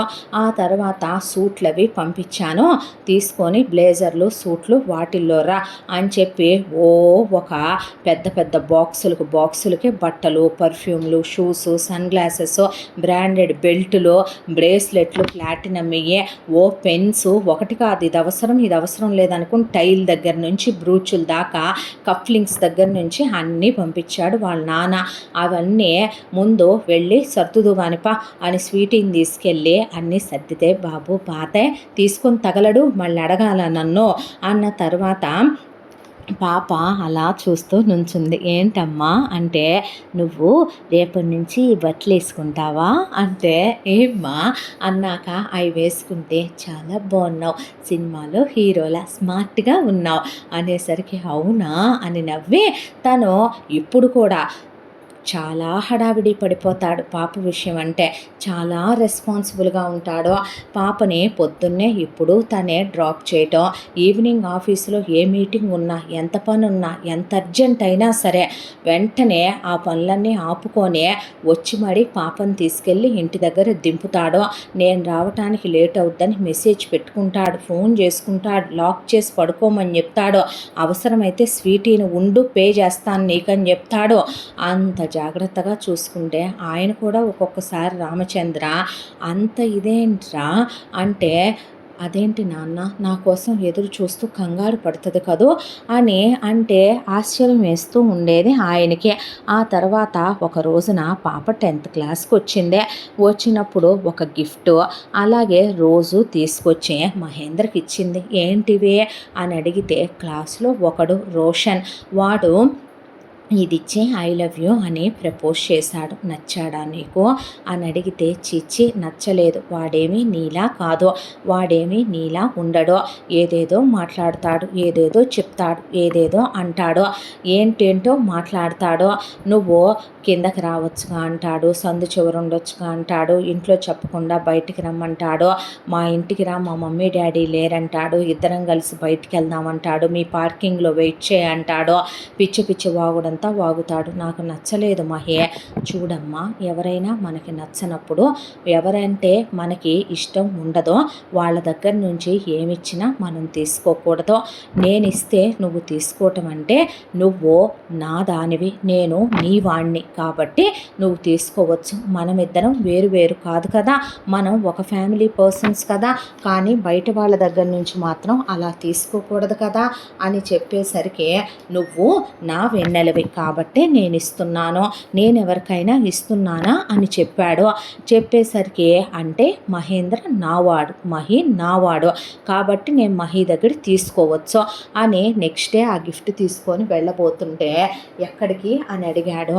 మంది కాంతి ఉంచుకోవద్దన్నావుగా, తీసుకెళ్ళి ఇచ్చేస్తాను అనేసరికి ఇంకెప్పుడు ఎవరు ఏమిచ్చినా కూడా తీసుకోకూడదు, అర్థమైందా అన్నాక తీసుకెళ్ళి మొహం మీద కొట్టింది ఆ గిఫ్ట్. హే ఏమైంది అని అడిగితే నువ్వేం నా మహివి కాదు, నువ్వేం నా మహిలా ఉండవు అనేసరికి మహి ఎవరు, నా కజిను. అదేంటి మీ బావ మావయ్య అంతకన్నా ఎక్కువే, నాకేమీ వద్దు ఈ చెత్త గిఫ్ట్లన్నీ, నాకేమన్నా కావాలని నా మహి కొనిస్తాడు, పిచ్చి పిచ్చిగా వాగా ఐ లవ్ యూ అని ఎవడైనా చెప్తే తాట తీస్తానంటే వాళ్ళకి ఏమీ అర్థం కాక మహి అంటే ఎవరో, నన్ను డ్రాప్ చేయటల్లా, పేరెంట్ మీట్కి రావట్లా, అంకులా, అంకుల్ అంటే చెప్పు తీసుకొడతా, తను నా మహి అని వెళ్ళిపోయేసరికి వాళ్ళకి ఏమీ అర్థం కాలేదు. ఆ తర్వాత చదవటం అయిపోయింది 10th. ఇక ఇంటర్లో జాయిన్ చేసేటప్పుడు బంగారం ఎందులో జాయిన్ అవుతావమ్మా, ఎంపీసీయా బైపీసీయా అంటే నువ్వే అన్నావుగా చిన్నప్పుడు నేను చెఫ్ అయితే బాగుంటానని, చెఫే అవుతానులే అనేసరికి నేనేదో సరదాగా అన్నానే, నిజంగానే అవుతాను అంటే సరే అలాగైతే ఇప్పుడు దానికోసం అంత మ్యాథ్స్ ఎందుకులే, మళ్ళీ నువ్వు ఎంపీసీలవే ఈజీ గ్రూప్ తీసుకుందు కానీ చాలా పెద్ద కాలేజీలో జాయిన్ చేశాడు. దాంతో చుట్టూ ఉన్న ప్రపంచం టీనేజ్ పిల్లలు ప్రేమలు లవ్లు, వాళ్ళు మెసేజ్లు చేసుకోవటం, ఫోన్ కాల్స్, వాళ్ళ కోసం వచ్చే పేరెంట్స్, ప్రపంచాన్ని చూడటం, యూట్యూబ్లు, ఫోన్లు, ఒకవైపున టీవీలు, లవ్, రొమాన్స్, వీటన్నిటి గురించి చూడటం ఇదివరకు లేదు. ఏదైనా టీవీలో అలా రొమాంటిక్ సీన్ వస్తుంటే మహి చాలా నచ్చేయటం మొదలుపెట్టాడు. మహికి ఆనుకొని కూర్చోటం, ఆ తర్వాత మహిని తనేదో పెద్దదైపోయినట్టు ఒళ్ళో పడుకోబెట్టుకోవటం, నేను తినిపిస్తానని నోట్లో పెట్టడం, నీకు ఈ షర్ట్ బాగాలేదు ఇది వేసుకోమని చెప్పటం. ఇదివరకు అబ్బాయి టవల్ మీద ఉన్న గదిలోకి వెళ్ళి కూర్చొని మాట్లాడేదే, టవల్ కట్టుకుంటే పక్కకి తిరిగి మాట్లాడటం ఆ అబ్బాయికి కూడా కొంచెం డిఫరెంట్గా అనిపిస్తోంది. పాప పద్ధతే. ఒక రోజున బాల్కనీలో నుంచుంటే వర్షం పడుతుంటే హాట్ చాక్లెట్ చేసి ఇచ్చాడు. తను కాఫీ కలుపుకొని అలా నుంచొని బాగుంది కదరా వర్షం, ఎంత బాగుందో క్లైమేట్ అనేసరికి ఇవన్నీ చూడటమో వింటమో లేదా తను నావాడని ఫీల్ అయి ఫిక్స్ అవ్వటమో, చిన్నప్పుడు జరిగిన పెళ్ళి, ఆ తాళి వెళ్ళి అలా చేతిలోకి తీసుకొని చూసి తాళి మెళ్ళలో వేసుకొని అద్దంలో చూసుకొని మురిసిపోవటమో, అతను నా భర్తని ఫీల్ అవ్వటమో ఏమో కానీ మహిని గట్టిగా ఫీలింగ్స్ వచ్చి కౌగిలించుకొని ఆ విషయం చెప్తే చెంప పగలగొడతాడని, ఏంటమ్మా ఏమైందే, వర్షం పడి పిడుగులు పడుతుంటే భయంగా ఉందా అని అడిగితే అని ఇంకా గట్టిగా కౌగిలించుకొని అతని ఆ కౌగిలిలోని వెచ్చదనాన్ని తను అనుభవిస్తూ ఆస్వాదిస్తోంది. కానీ ఇదంతా తెలియని మహేంద్ర తల మీద చెయ్యేసి నిమురుతూ, వీపు మీద చెయ్యేసి నిమురుతూ, ఏమీ లేదులే, ఏమీ కాదులే, కంగారు పడకు, టెన్షన్ పడకు అని చెప్తే ఆ తర్వాత కూడా ఒక రోజున భయం వేస్తుందని వచ్చి మహి దగ్గర పడుకో, నేను రోజు ఇక్కడే పడుకుంటాను అని. అది కాదమ్మా నేను ఇక్కడే పడుకుంటాను అంటున్నానుగా అని మహేంద్ర పడుకున్నాక గుండెల మీద పడుకోవటం, దుప్పటి కప్పుకొని పడుకోవటం, మహేంద్ర నిద్రపోయేటప్పుడు బుగ్గ మీద ముద్దు పెట్టుకోవటం, నుదురు మీద ముద్దు పెట్టుకోవటం, మహేంద్ర కోసమని తను బర్త్డేలు చేయటం, గిఫ్ట్లు కొనుక్కురావటం, నువ్వు ఇలా ఉండంటాం అలా ఉండంటాం, ఒంట్లో బాగాలేదన్నప్పుడు పక్కనే ఉండి తన నిద్రాహారాలు లేకుండా చూసుకోవటం, మహేంద్ర కోసమని చిన్నపిల్లలా చూస్తున్నాడని పెద్ద పిల్లలా కనపడాలని పట్టుపట్టి మరీ లంగా ఓని కొనిచ్చుకొని ఆర్టిఫిషియల్ నగలన్నీ అంటే ఏమొద్దు అమ్మవి గోల్డే ఉన్నాయి వేసుకుందుగానని గోల్డ్ నగలు తీసుకొచ్చి వేశాడు. వేసేసరికి ఆ నగలన్నీ వేసుకుని ఆ తర్వాత గుడికి వెళ్దాం రమ్మనమని ముఖాన బొట్టు పెట్టడం, తల్లో పూలు పెట్టడం, కళ్ళల్లో కుంకుమ పడకుండా ఊదటం, ప్రసాదం నోట్లో తినిపించటం, ఆ తర్వాత బాగున్నానా నేను, పెద్దమ్మాయిలా ఉన్నానా నేను అంటాం. ఇద్దరం కలిసి ఫోటో దిగుదామని ఆ ఫోటో తెచ్చి ఇంట్లో ఫ్రేమ్ చేయించి తగిలించటం, ఏంటిదంతా అని కొంచెం ఆశ్చర్యంగా అనిపించడం మొదలుపెట్టింది మహేంద్రకు కూడా. ఆ తర్వాత నన్ను ఒక మంచి ఫ్రెండ్ అనుకుంటున్నట్టుంది అంతే అనుకున్నాడు. ఆ తర్వాత ఇంటర్మీడియట్ కంప్లీట్ అయింది. తీసుకెళ్ళి హోటల్ మేనేజ్మెంట్ అందని అందులోనే జాయిన్ చేశాడు.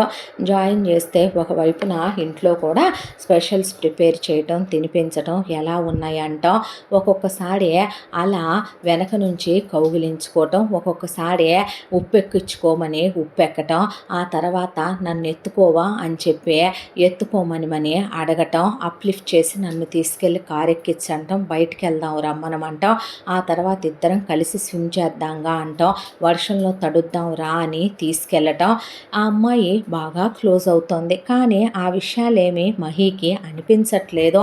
ఎప్పటి నుంచో ఉన్న పిల్ల కదా, కాబట్టి తనతో ఫ్రెండ్లీగా మూవ్ అవుతుంది అనుకుంటున్నాడే తప్ప వేరే ఎలాంటి ఫీలింగ్స్ తనకు అనిపించలేదు. ఇలా రోజులు గడిచిపోతూ ఒక 2 సంవత్సరాల కాలం గడిచిపోయింది.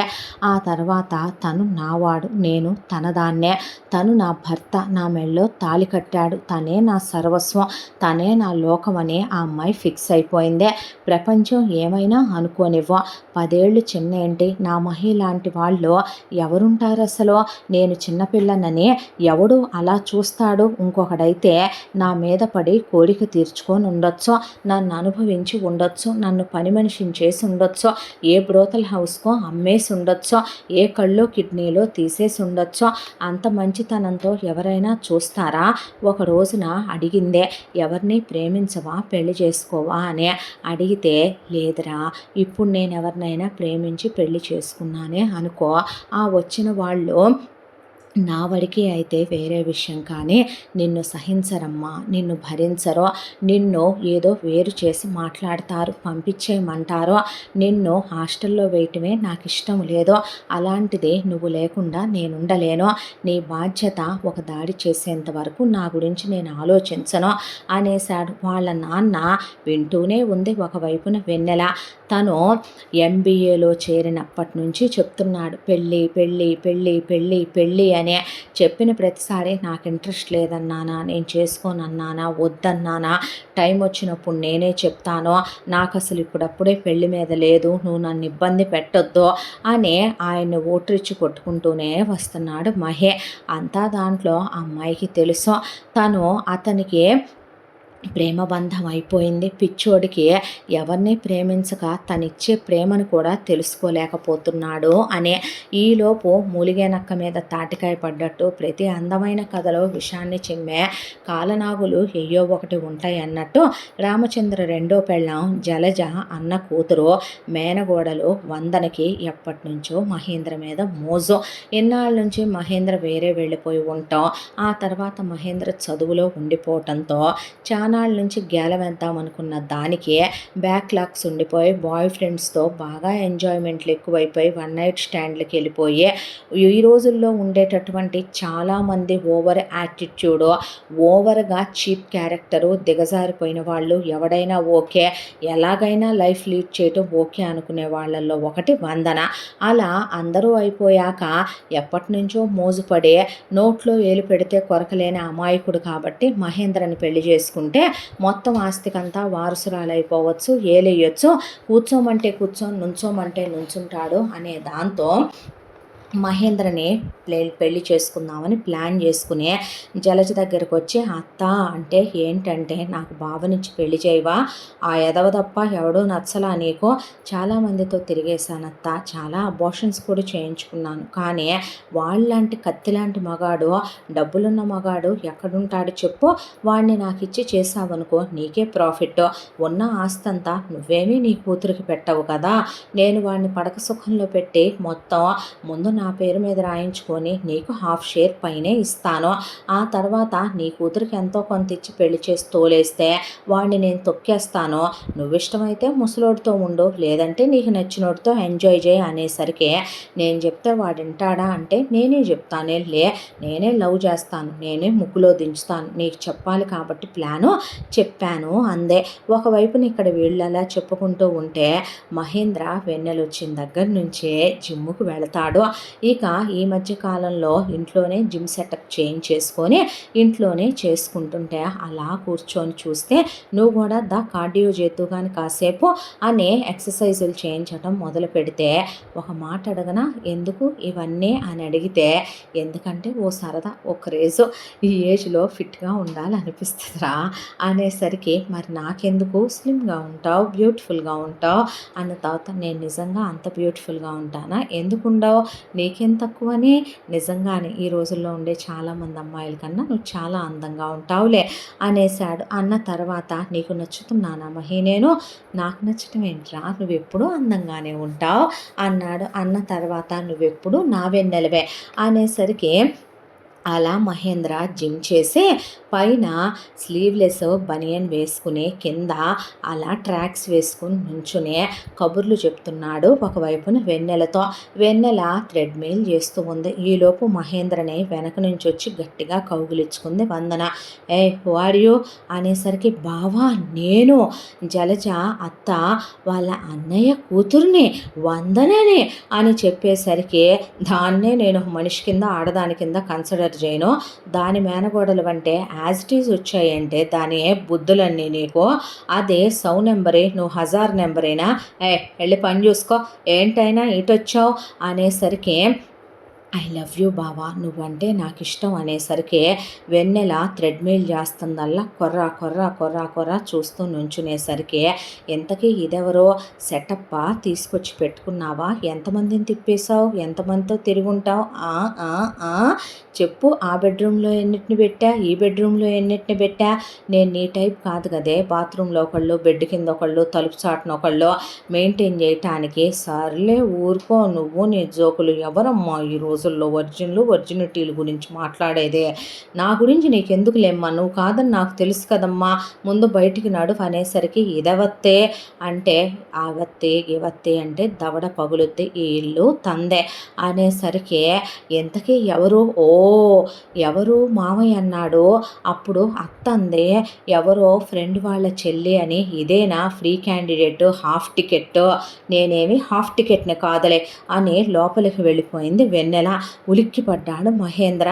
దాంతో అలా వెళ్ళిపోయిన తర్వాత వందన్ని బయటికి గెంటేసి లోపలికి వచ్చాడు. నీతో ఒక విషయం చెప్దాం అనుకుంటున్నానరా అంటే ఏంటి అంది వెన్నెల. అనేసరికి నీకు ప్రతి పుట్టినరోజుకి ఓ సర్ప్రైజ్ ఇస్తాను కదా అని ఆ అమ్మాయి పుట్టినరోజు ఏంటో తనకి తెలియకపోయినా ఆ అమ్మాయి దొరికిన రోజే పుట్టినరోజుగా బర్త్ సర్టిఫికెట్లో వేయించి వచ్చినప్పటి నుంచి అదే రోజున పుట్టినరోజు చేస్తాడు. ఆ నెక్స్ట్ డే వెన్నెల పుట్టినరోజు. ఏంటి డ్రెస్సా బ్రేస్లెటా వాచా అని అడిగితే కాదనే ఓ ఫోటో చేతిలో పెట్టాడు. ఎవరు మహి అని అడిగితే నీకోసమే పెళ్లి కొడుకుని చూసేశాను అనేసరికి ఎవరికి ఎందుకు అని అడిగిందే. అవునరా నీ చదువు అయిపోయింది కదా నువ్వు ఆ అబ్బాయిని పెళ్లి చేసుకుంటే హ్యాపీగా నీ లైఫ్ సెటిల్ అయిపోద్ది చాలా మంచోడు నిన్ను నాకన్నా హ్యాపీగా చూసుకుంటాడు ఎంకరేజ్ చేస్తాడు సపోర్ట్ చేస్తాడు నేనేమి నీ చెయ్యి వదిలేను ప్రాపర్టీలో నీకింత ఆల్రెడీ షేర్ రాసే ఉంచాను ఆ షేర్ నీకే ఇచ్చేస్తాను నీ ప్రతి అడుగులో నేను నీకు తోడుగా ఉంటాను నీ హోటల్ మేనేజ్మెంట్ అయిపోయింది నువ్వు ఎవరి కింద వర్క్ చేయాల్సిన అవసరం లేదు రెస్టారెంట్ పెట్టుకుందో కానీ నేనే పెట్టిస్తాను తను సపోర్ట్ చేసే కుర్రాడు తన ఏజు ఎంత చాలా మంచోడు చూడటానికి కూడా చాలా బాగున్నాడు చూసావా అనేసరికి ఆ అమ్మాయి ఎవరు చెప్పారు మహి నేను వాడిని చేసుకుంటానని నీతో అంటే ఎవరినో ఇష్టపడుతున్నావు కదో పిచ్చా మహి నీకు వాడిని చేసుకోనంటే ఎవరినో ఇష్టపడుతున్నాననేనా అర్థం ఎందుకు అలా అనుకుంటావో అంటే మరి ఏమైందిరా అంటే ఏమో నాకు ఇష్టం లేదో నాకు అసలు పెళ్ళే ఇష్టం లేదో నేను పెళ్ళి చేసుకోవాలనుకోవట్లేదు నీకు అంత అడ్డమైపోయానా నీ లైఫ్కి అంత అడ్డమైపోయానా ఇప్పటికిప్పుడు నాకు పెళ్లి చేసి నువ్వు ఇంకొకళ్ళని చేసుకోవాలనుకుంటున్నావా అంటే అది కాదు నువ్వు ముందు పెళ్లి చేసుకొని వెళ్ళాక అప్పుడు ఆలోచిద్దామని నా గురించి అంటే నన్ను వదిలిచ్చేసుకొని నువ్వు ఇంకో పెళ్లి చేసుకుంటావు ఇంకో దాంతో మూవ్ అయిపోతావు నన్ను మర్చిపోతావు అంతేగా అంటే అది కాదురా అనేసరికి ఇంకేం మాట్లాడొద్దని బయటికి తోసేసి డోర్ వేస్తే చేసుకోలేరా ఇంకో పెళ్ళి నీతోనే ఉంటా వచ్చానులేమ్మా, తలుపు తీయరా అన్న 3 రోజులు అన్నం నీళ్లు మానేసి తలుపు తీల అలిగింది, ఏడ్చింది. బయట నుంచి నేను తినట్లేదని అలా కూర్చున్నాక 3వ రోజుకి డోర్ తీస్తే లోపలికి వెళ్ళి ఇంకెప్పుడు అననని ఎత్తనని ఐఎమ్ సారీ అంటే గట్టిగా కౌగిలించుకొని ఏడ్చేసింది. నువ్వు నాతో మాట్లాడుకో అనే కోపంతో హాల్లోకి వచ్చేసరికి ఇంకెప్పుడు అననమ్మా, నేనెవరిని పెళ్లి చేసుకోను, నేనెవరిని పెళ్లి చేసుకోమని అనను, నా బంగారు వెన్నెలు కదూ, నా బుజ్జి వెన్నెలు కదూ, నాతో మాట్లాడదు కదూ, నా బంగారు తల్లి కదూ అనేసరికి మాట్లాడకపోతుంటే కరెక్ట్గా అదే టైంకి వందన వచ్చి కిటికీలోంచి చూస్తూ నుంచుంటే చక్కిలి గింతలు పెట్టడం మొదలుపెట్టాడు మహి. దాంతో నుంచున్న వెన్నెల ఒక్కసారిగా నవ్వొచ్చే అలా నవ్వుతూ ఉండగా కార్పెట్ జారి మహేంద్ర మీద పడేసరికి గట్టిగా కౌగిలించుకొని దగ్గరికి తీసుకున్న తర్వాత ఇంకెప్పుడు నాతో మాట్లాడనని అనకు అని లేపి కూర్చోబెట్టి దెబ్బలు తగిలాయా అని అలా కూర్చోబెడితే అమ్మాయి నడుము మీద చెయ్యటం కూర్చోబెట్టడం ఇవన్నీ చూసి రగిలిపోయింది వందన.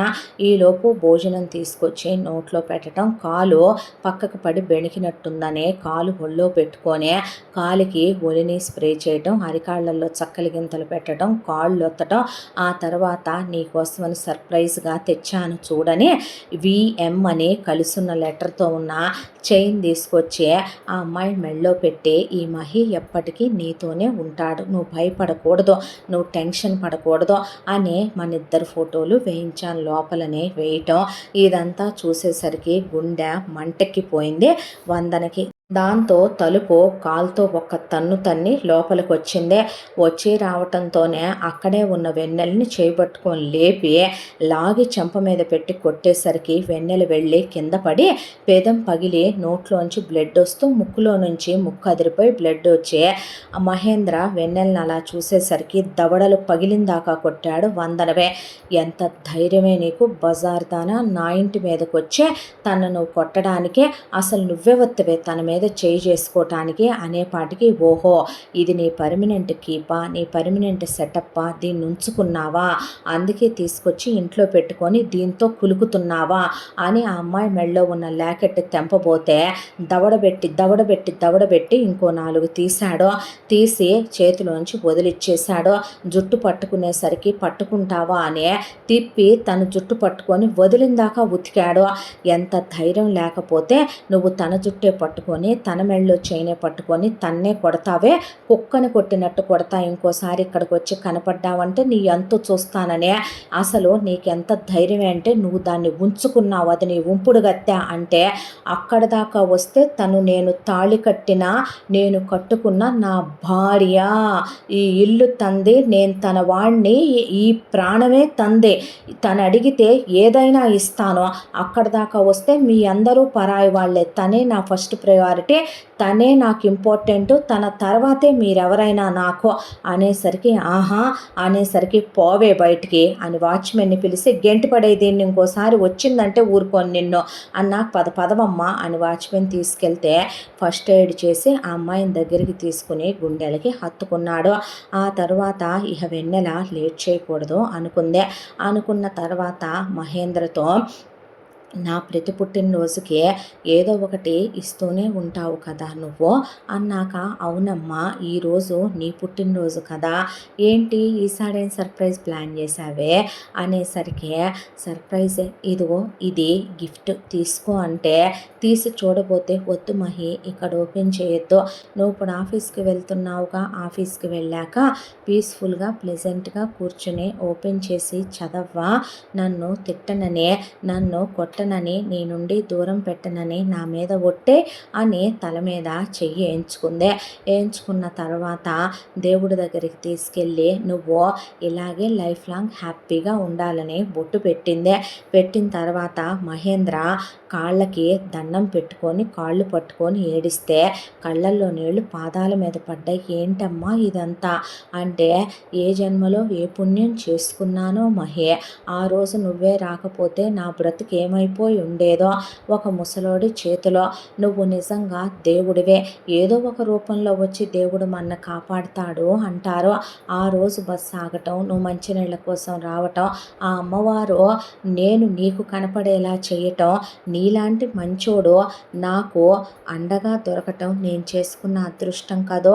నీలాగా ఎవరు మహి నాలాంటి ఒక అనాథని, దిక్కులేని దాన్ని ఇంత గొప్పదాన్ని చేస్తారంటే పెద్దదాని వైపై పెద్ద పెద్ద మాటలు మాట్లాడుతున్నావమ్మా అని కళ్ళు తుడిచి, నువ్వు అలా అనుకో, నువ్వు నా వెన్నెలవే అని కళ్ళు తుడిచి ఆఫీస్కి వెళ్ళొస్తాను, ఈవినింగ్ డిన్నర్కి వెళ్దామంటే సరే అని చెప్తే మహేంద్ర ఆ గిఫ్ట్ తీసుకుని ఆఫీస్కి వెళ్ళి టేబుల్ మీద పెట్టి ఆ గిఫ్ట్ అలా కూర్చున్నాడు. మహేంద్ర కొట్టిన రోజున చాలా కోపంగా ఇంటికి వెళ్ళింది వందన.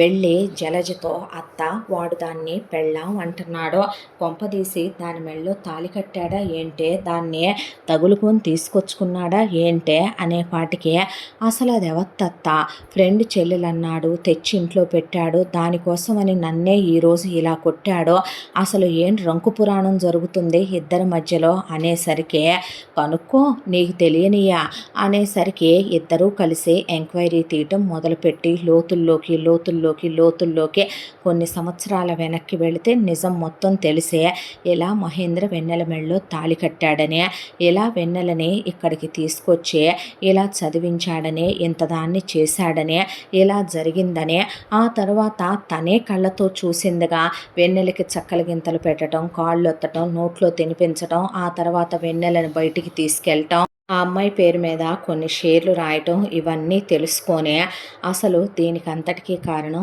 అదే కదా అత్త, దాని బతుకు కుక్కలు చింపిన విస్తరి చేస్తే ఎక్కడి నుంచి వచ్చిందో అక్కడికే ఆకలిగా ఉన్న గుంట నక్కలకి దీన్ని విందు భోజనంగా విసిరేస్తే బాగా తీసుకొచ్చి నీ సవతి కొడుకు నా బావ దీన్ని పార్లర్లకి తిప్పి మెయింటెనెన్స్లు చేయించి దీన్ని పాలరాతి శిల్పంలాగా తయారు చేయించి ఉంచాడు కదా, వంపులు సొంపులు జిమ్ములు అన్నీ బాగా చేయించి ఉంచినట్టున్నాడుగా, వీడు కూడా బాగా పెంచాడులే, హైటు తేలి పర్సనాలిటీలు పెంచాడు కదా, ఇద్దరూ బాగా క్లోజ్ అయ్యి ఎంజాయ్ చేస్తున్నట్టున్నారు, వీడొక్కడే చేస్తే అట్టా అందరితో చేయించి దాని ఎన్వైరన్మెంట్ చూపిస్తాననేసరికి నీ ఇష్టం వచ్చింది చేసుకో, ఎవడొద్దన్నాడు, నేను హెల్ప్ చేయమంటే చేస్తానంది జలజ. దాంతో జలజ కూతురు రమ్య అంటే ఇవన్నీ నాన్నకి తెలిస్తే అనేసరికి, నాన్నకి తెలిస్తేనా ఏం చేస్తాడే, తెలిస్తే చేయమని వాడిని, మూసుకొని రా నువ్వు కూడా నాతో పాటు అనేసరికి నాకెంత ఇస్తావు అని అడిగింది రమ్య. నాకు వచ్చిన దాంట్లో ఎంతో కొంత పడేస్తాలే కానీ పద అని చెప్పి ముగ్గురు కలిసి కొంతమంది రౌడీలు గుండాల్ని మాట్లాడుకుని అపార్ట్మెంట్ దగ్గరికి వెళ్తే వాచ్మెన్ అడ్డొస్తే వాచ్మెన్ను కొట్టి సీసీ కెమెరాలు ఉన్నాయనే భయం కూడా లేకుండా వెళ్ళి తలుపు కొట్టేసరికి వెన్నెల తలుపు ఎవరా అని తీసింది. లోపలికి వెళ్ళి ఆ అమ్మాయిని ముందు బాగా కొట్టి జుట్టు పట్టుకొని, నేను రానంటే పొడవాటి జుట్టు కాబట్టి ఈడ్చుకొచ్చి ఆ అమ్మాయిని లిఫ్ట్లో కాదని మెట్ల మీదుగా దొర్లించుకుంటూ కిందకి లాక్కొచ్చి ఆ అమ్మాయి అలింగ్ కావట్లేదని మత్తు పెట్టి ఒక కారులో వేసుకుని అక్కడి నుంచి వెళ్ళిపోయారు. రామచంద్ర అలా మహేంద్ర క్యాబిన్లోకి వచ్చి, ఏంట్రా బొట్టు పెట్టావు విశేషం అనేపాటికి, ఈరోజు మా అమ్మ నన్ను కన్న రోజు, మీ నాన్న కన్న రోజు కాదంట్రా, మీ అమ్మ ఒకటే కంద, పుట్టినరోజు అని చెప్పడానికి ఇన్ని వంకర్లు పోవాలా, నాకు తెలీదా, ఇదిగో నీకోసమని విల్లా తీసుకున్నాను, అలాగే కారు కూడా కొన్నాను, నాన్నకు కూడా కొడుకంటే ఇష్టమే ఉంటుందిలేరా అన్న తర్వాత, అవును ఏంటిది టేబుల్ మీద అనేసరికి వెన్నెల గిఫ్ట్ ఇచ్చింది డాడీ, ఇస్తే మరి చూడాలి, చూడకుండా ఏంటి అలా పెట్టావు, మర్చిపోయాను నాన్న అనే గిఫ్ట్ ఓపెన్ చేసి అలా చూసేసరికి అది ఒక డైరీ. అందులో మహేంద్ర వెన్నెల్ని తీసుకొచ్చిన దగ్గర నుంచి ఇద్దరూ కలిసిన దిగిన ఫోటోగ్రాఫ్స్, వాటి కింద అమ్మాయి హార్ట్ షేప్ లేసి రాసుకున్న మెమరీస్, మహేంద్ర తిన్న చాక్లెట్ ర్యాపర్స్, మహేంద్రకి వెంట్రుకలు, మహేంద్ర గోర్లు, మహేంద్రకు సంబంధించినవన్నీ అందులో పెట్టుండే. ఇక కొన్ని పేజీల తర్వాత రాసుంది ఆ డైరీలో, ఈ పేరు నా జీవితంలో నా జన్మలో నేను ఎప్పటికీ మర్చిపోలేని ఒక అద్భుతం. ఒకనాటి రాత్రే ఒక నిస్సహాయతతో ఉన్న ఆడపిల్లని కాపాడటానికి ఆకాశం నుంచి ఆ దేవేంద్రుడే మహేంద్రుడి రూపంలో నా జీవితంలోకి వచ్చాడు. అది ఎవరో కాదు మహే, నువ్వే. నువ్వు చాలాసార్లు అంటూ నవ్వుతూ ఉంటావు, గ్లాసుడు మంచినీళ్ళ కోసం ఆ ఊరొచ్చాను, అమ్మవారు నిన్ను నాకిచ్చి పంపించింది అనే. మనిద్దరిది దేవుడు వేసిన బంధం కాకుండానే నువ్వు నా చేయి పట్టుకున్నావా? ఒక ఆడపిల్ల ఎడం చేతిని మగపిల్లాడు కుడి చేత్తో పట్టుకుంటే పాణిగ్రహణం అంటారంట. ఆ రోజున నువ్వు నా చెయ్యి అలాగే కదూ పట్టుకున్నావు. మహి, ఒక ఆడపిల్లని జీవితాంతం ప్రొటెక్టివ్గా చూసుకునే భర్త చేతిలో పెట్టేంత వరకు బాధ్యతగా ఉండేవాడిని తండ్రి అంటారు. భార్యని కామంతో కలిసి వీధి కుక్కల్లా, వీధుల్లో పందుల్లా, వాళ్ళ కామానికి గుర్తులుగా పిల్లల్ని కని వాళ్ళ మంచి చెడు ఆలోచించకుండా వాళ్ళు ఏమైపోతే మాకెందుకని వాళ్ళ క్షణం వదిలేశారు. నువ్వే లేకుండా ఉండుంటే, నీ స్థానంలో ఇంకెవరైనా ఉండుంటే నేను చిన్న పాపనని చూడరు కదో, నా మీద చెయ్యేసి నా బ్రతుకు ఎప్పుడూ నాశనం చేసి చిదిమేసేవాళ్ళు, ఏ వేసే వాటికలకో అమ్మేసేవాళ్ళు, నా బ్రతుకు నడివీధి పాలు చేసేవాళ్ళు. ఊర్లో నుంచి అలా చాలామంది ఆడపిల్లలు వెళ్ళిపోయి ఈ రోజుకి వాళ్ళ ఆనవాళ్ళు లేవో. నేనే ఏ జన్మలో ఏ పుణ్యం చేసుకున్నానో, అమ్మవారికి రోజు చిన్నప్పటి నుంచే ఒక పువ్వు పెట్టి అంత గంజి ఎత్తుకెళ్ళి పెట్టేదాన్నే. దానికే ఆమె నీ రూపంలో నాకు అంత వరమిచ్చేసింది ఆ తల్లి అనుకోనా? నువ్వు నాకు నాన్నవయ్యావో, ప్రొటెక్టివ్గా చూసుకున్నావు. ఒక ఆడపిల్ల పెద్ద మనిషి అయితే అమ్మకి తప్ప ఎవరికి చెప్పుకోగలదో, అలాంటిది నువ్వు ఆ క్షణం నాకు తోడుగా ఉండి అమ్మవయ్యావు. నన్ను ఎలా చూసుకున్నావు, నా కోసం నువ్వు చప్పిడి తిండి తిన్నావు, నన్ను ప్రతి క్షణం నువ్వే దగ్గరుండి ఒంట్లో బాగోకపోతే చూసుకుంటూ నా కోసం నర్సు అయ్యావు, నా కోసం వంట చేసావు, నా కోసం నిద్రపోకుండా నన్ను చదివించావు. నేను స్పోర్ట్స్లో ఫస్ట్ వస్తే నీకు హ్యాపీ, నేను మార్కులు తెచ్చుకుంటే నీకు హ్యాపీ, నేను ఒక వంట బాగా చేస్తే నీకు హ్యాపీ, నా పుట్టినరోజు పోయిన సంవత్సరం కన్నా ఈ సంవత్సరం ఇంకా బెస్ట్గా చేయాలని బర్త్డే అయిన నెక్స్ట్ డే నుంచే ఆలోచిస్తావో. నీకన్నా నా గురించే ఎవరు పట్టించుకుంటారో, ఎవరు చూసుకుంటారో. ఫస్ట్ టైం నేను చిన్నపిల్లప్పుడు పొట్టి పొట్టి డ్రెస్సులు తెచ్చి నేను స్లీవ్లెస్ వేసుకోనంటే, పర్లేదమ్మా వేసుకో అనే నువ్వన్నా నేనెందుకు సిగ్గుపడ్డానో తెలుసా? నాకు సిగ్గు తెలుస్తుందే, నాకు వయసుకు వచ్చిందని నువ్వు కనుక్కోవాలని ప్రతి క్షణం నీకు చెప్పాలని ట్రై చేస్తూనే ఉంది నా మనసు. కానీ నువ్వు వయసు అనే దాంతో మనిద్దరి మధ్య దూరాన్ని పెంచేస్తూ వచ్చావు. నేను నిన్ను ప్రాణం కన్నా ఎక్కువగా ప్రేమిస్తున్నాను మహే. నాకు మనిద్దరి మధ్య ఉన్న 10 సంవత్సరాల వయసు గ్యాప్ కల్లో కూడా కనిపించట్లేదు. ఎందుకంటే దేవుడే భర్తగా వస్తే నీలాగే ఉంటాడేమో బహుశా, నేనే ఆలస్యంగా పుట్టానేమో, లేదా నువ్వే తొందరపడి మీ అమ్మగారి ప్రేమ పొందాలని పుట్టేశావేమో. నన్ను ఈరోజు ఇంత చేసింది నువ్వో, నా ప్రతి గెలుపులో ఉంది నువ్వు, ఓటమిలో ఉంది నువ్వో, నా దుఃఖంలో ఉంది నువ్వు, సంతోషంలో ఉండాల్సింది నువ్వో. నీతో చెప్పాలంటే భయం, నీతో చెప్పాలంటే బిడియం, బెరుకు, సిగ్గుగా అనిపిస్తుంది. కానీ సిగ్గు విడిచి చెప్తున్నాను, నీ మీద నాకు కోరికలు కలుగుతున్నాయి, ఇష్టం కలుగుతోంది, ప్రేమ కలుగుతోంది. నాకు నీతో బంధం కావాలి, జీవితం కావాలి. మనం ఆ రోజు చేసుకున్న పెళ్ళి చెల్లకపోతే ఈరోజు పెళ్ళి చేసుకుందాం. నువ్వు లేకపోతే నేను ఉండలేను, నువ్వు కాకుండా వేరే వాళ్ళని చేసుకుంటానని కల్లో కూడా అనుకోకో. చావనైనా చస్తానేమో కానీ నా జీవితంలోనూ నా శరీరం మీద వేరే వాళ్ళకి నేను హక్కు ఇవ్వలేను, వేరే వాళ్ళకి స్థానము కల్పించలేను. నిర్ణయం నీదే మహే. చావమంటావా జీవితాంతం? ఈ వెన్నెల నీ వెన్నెల, నీ వెన్నెల అంటావు. నా మహి నాకు కావాలి, నీ వెన్నెల నీకు కావాలి అనుకుంటే నువ్వు నేను మళ్ళీ పెళ్లి చేసుకుందాం, లేదంటే శాశ్వతంగా నీకు కనపడను అన్న తర్వాత అలా కూర్చుండిపోయాడు. కూర్చుండిపోయేసరికి ఇది పెద్ద అయిందా, దీనికి ప్రేమ ఫీలింగ్స్ తెలిసినయా అనుకుంటే కొడుకు అలా స్ట్రేంజ్గా మొహం పెట్టడం చూసి రామచంద్ర గారు డైరీ లాక్కొని చదివిన తర్వాత పెళ్ళయిందా నీకు అమ్మాయికే అనేసరికి, డాడీ ప్లీజ్ దాన్ని పెళ్ళంటారా, అసలు ఏం జరిగిందిరా అనేసరికి ఇలా ఇలా ఇలా అని మొత్తం చెప్పుకొస్తే, ఏరా నాన్నలకు కూడా నిజాలు చెప్పరా, కొడుకులు పెద్ద దొంగ వెదవలేంట్రా, ఏంటి నాన్న నిజం చెప్పేది, దానికేదో బ్రెయిన్ పని చేయక చిన్నపిల్ల అలా వాగుతుంటే బ్రెయిన్ వాష్ చేయాలి కానీ కూర్చోబెట్టి, దానికన్నా 10 ఏళ్ళు పెద్దోడిని నేను, నువ్వు కూడా అదే చెప్తూ కానిపా, ఒక మంచి సంబంధం చూసించాను ఇచ్చాను నాన్న దానికి పెళ్లి చేయటానికే, తర్వాత తమరేం చేస్తారు అడుగు తింటావా నువ్వు, వేరే దాన్ని చేసుకోగలవా నువ్వు, నాన్న ఇప్పుడు నా పెళ్లి గురించి ఎందుకు నీకు, అవునా నిజమా, మరి అలాంటప్పుడు నువ్వెందుకురా అలా అమ్మాయికి ఎమ్ అని వి అని ఉండే చైన్లు ఎత్తుకెళ్ళి ఫోటోలు పెట్టి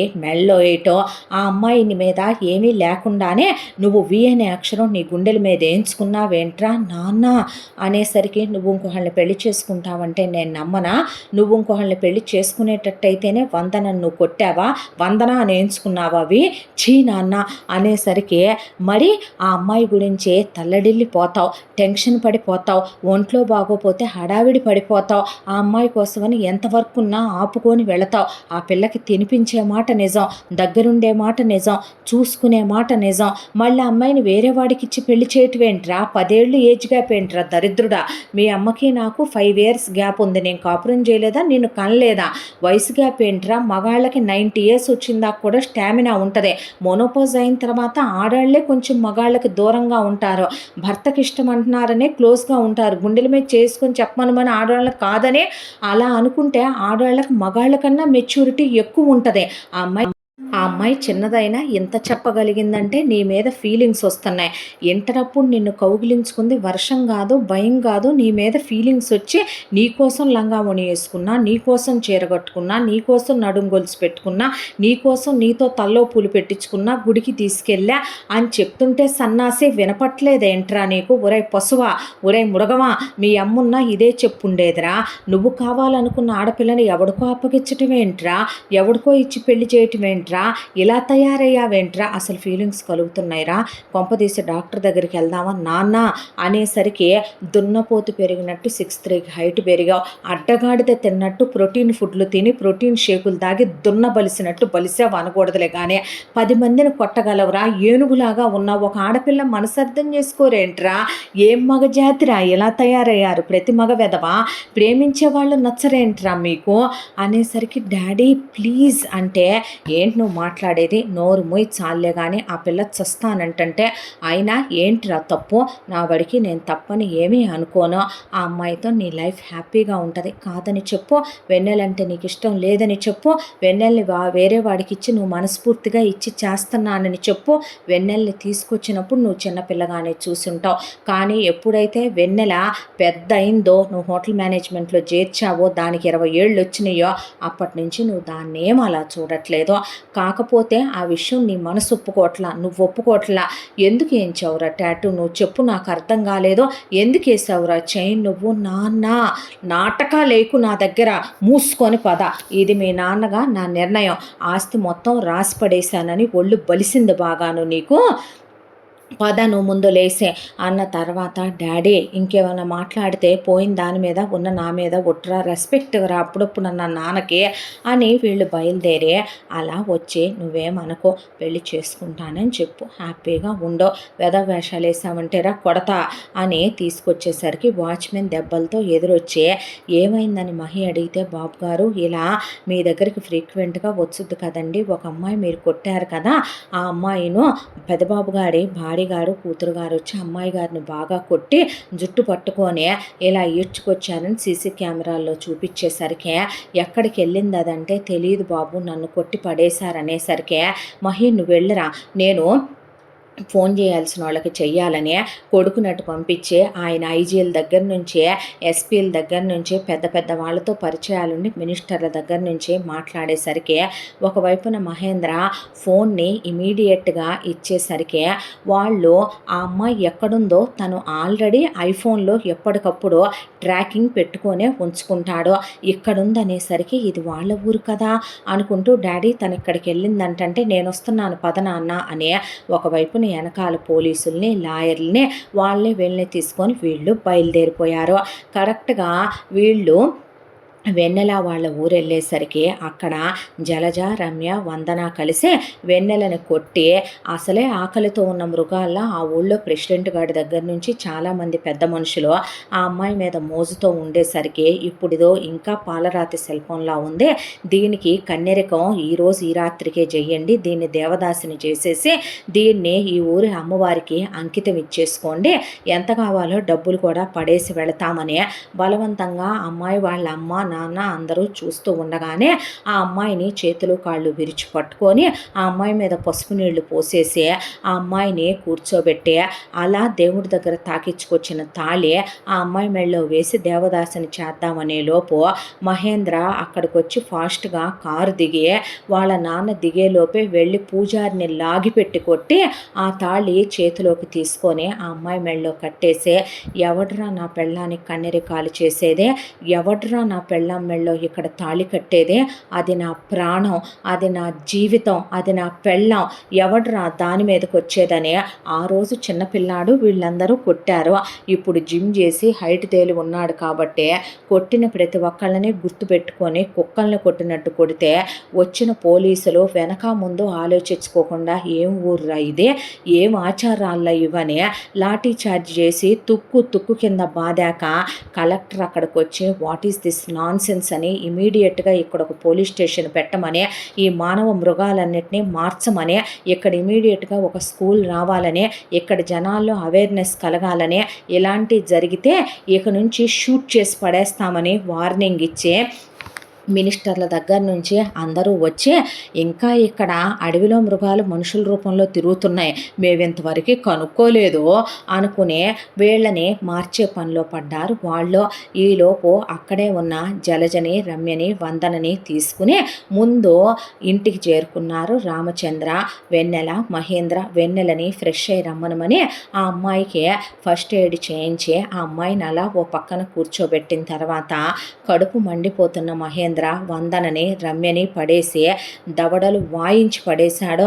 జలజని రామచంద్ర గారు కుక్కను కొట్టినట్టు కొట్టాక వందనని పోలీసులకు అప్పచెప్పేశారు.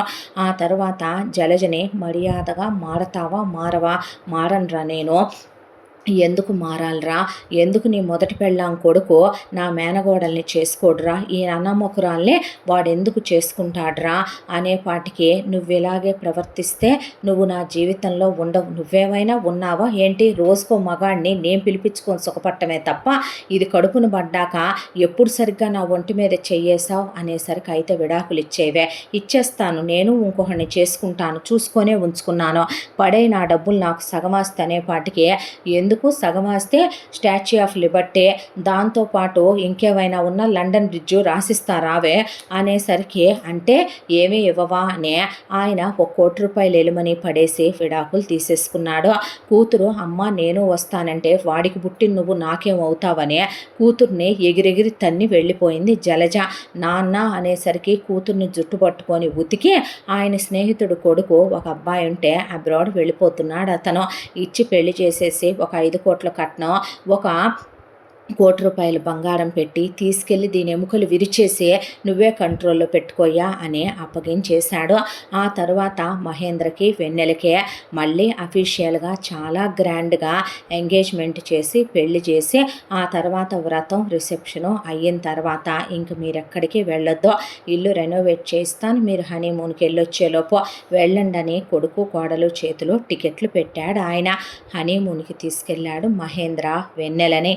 ఆ రోజు తాళి కట్టి తీసుకొచ్చిన దగ్గర నుంచి వెన్నెల పెద్దగా మాట్లాడటం లేదు. ఏమైంది వెన్ను, నాతో మాట్లాడటం లేదన్నాక, పో నీతో ఎవరు మాట్లాడతారో, నీకు నా మనసు నేను చెప్తే తప్ప అర్థం కాలేదో, యూనివర్సల్ రూలు అబ్బాయిలు అమ్మాయిలకి ప్రపోజ్ చేయాలి, అలాంటిదే జనరేషన్ గ్యాప్ ఉందిగా, అందుకే అంకులువి కదూ, నేను చెప్పిందాక అర్థం కాలేదులే అనేసరికి నవ్వి ఆ అమ్మాయిని దగ్గరికి తీసుకుని ఆ అమ్మాయికి మోకాళ్ళ మీద కూర్చునే ఉంగరం పెట్టి ఐ లవ్ యూ అని ప్రపోజ్ చేసి డీప్గా పెదాల మీద గాఢంగా ముద్దు పెట్టుకుంటే అల్లుకుపోయింది మహేంద్రనే.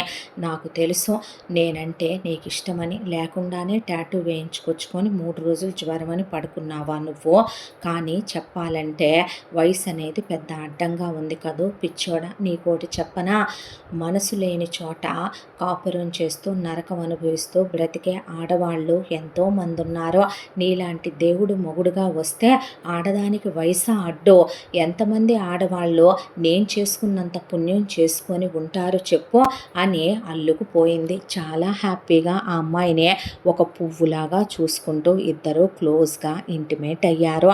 వెంటనే పిల్లలొద్దురా అన్న తర్వాత సరేలే అని ఇంటికి వచ్చిన తర్వాత అమ్మాయితో రెస్టారెంట్ పెట్టించాడు. బిజినెస్ అంతా ఆస్తి అంతా తన పేరు మీద ఉండటంతో తనే చూసుకుంటూ ఉండగా రామచంద్ర గారు మాత్రం ప్రశాంతంగా కోడలు రెస్టారెంట్కి వెళ్ళి ఆ అమ్మాయి ఇంట్లో వండి పెడితే తింటూ కొడుకు కోడలతో కలిసి కొన్ని ట్రిప్పులకు అలా వెళ్ళొస్తూ ఆయన కొన్ని సోలో ట్రిప్పులు, ఇప్పుడు చిన్ననాటి స్నేహితుల్ని ఊరెళ్ళి కలిసి రావటం, పొలాలు చూసి రావటం, ఇంటికి పుట్టతేన తోటలో కాయలని తీసుకురావటం, సరదాగా సెకండ్ ఇన్నింగ్స్ ఎంజాయ్ చేస్తూ పోయిన భార్యను తలుచుకుంటూ ఐఎమ్ సారీ కౌశి, నువ్వు పోయాక పెళ్లి చేసుకొని తప్పు చేశానని ఆయన గుళ్ళు గోపురాలు పట్టుకొని తిరుగుతూ ఇలా ఇంకొక 5 ఏళ్ల కాలం గడిచిపోయాక వెన్నెల ప్రెగ్నెంట్ అయ్యి ముందొక పాప తర్వాత ఒక బాబు పుట్టారు. పాపకి కౌసల్య అనే పేరు పెట్టుకున్నారు. ఆ తర్వాత ఇలా సంతోషంగా రోజులు గడిచిపోతూ వెన్నెల వాళ్ళ ఊళ్ళో మృగాల్లో ఉన్న మనుషులు మారారని, ఆడపిల్లలు స్కూళ్ళకి వెళ్ళి చదువుకుంటున్నారని పేపర్లో పడితే చూసి ఆనందపడిందే. రోజు ఎప్పట్లానే తన భార్య మీద తన ప్రేమ ఇంకా పెరిగేదే కానీ తగ్గేది కాదు. ఆ అమ్మాయికి మహేంద్ర మీద ఉన్న గౌరవం, ప్రేమ, అభిమానం మామగారిని బిడ్డలా చూసుకుంటూ రామచంద్ర గారు మనవడు మనవరాలతో ఆడుకుంటూ ఇలా సంతోషాల మధ్య ఈ కథ పూర్తయింది. ఇంతటితో ఈ కథ పూర్తి. మళ్ళీ మరొక మంచి కథతో కలుసుకుందాం. తప్పకుండా మన ఛానల్ని లైక్ చేయండి, షేర్ చేయండి, సబ్స్క్రైబ్ చేయండి, బెల్ ఐకాన్ క్లిక్ చేసి ఆల్ అనే బటన్ని ప్రెస్ చేయడం మర్చిపోకండి. ఇంత మంచి కథను మనకు అందించిన కథా రచయిత్రి సాయి లలిత గారు. మరో మంచి కథతో కలుసుకుందాం. Thank you so much.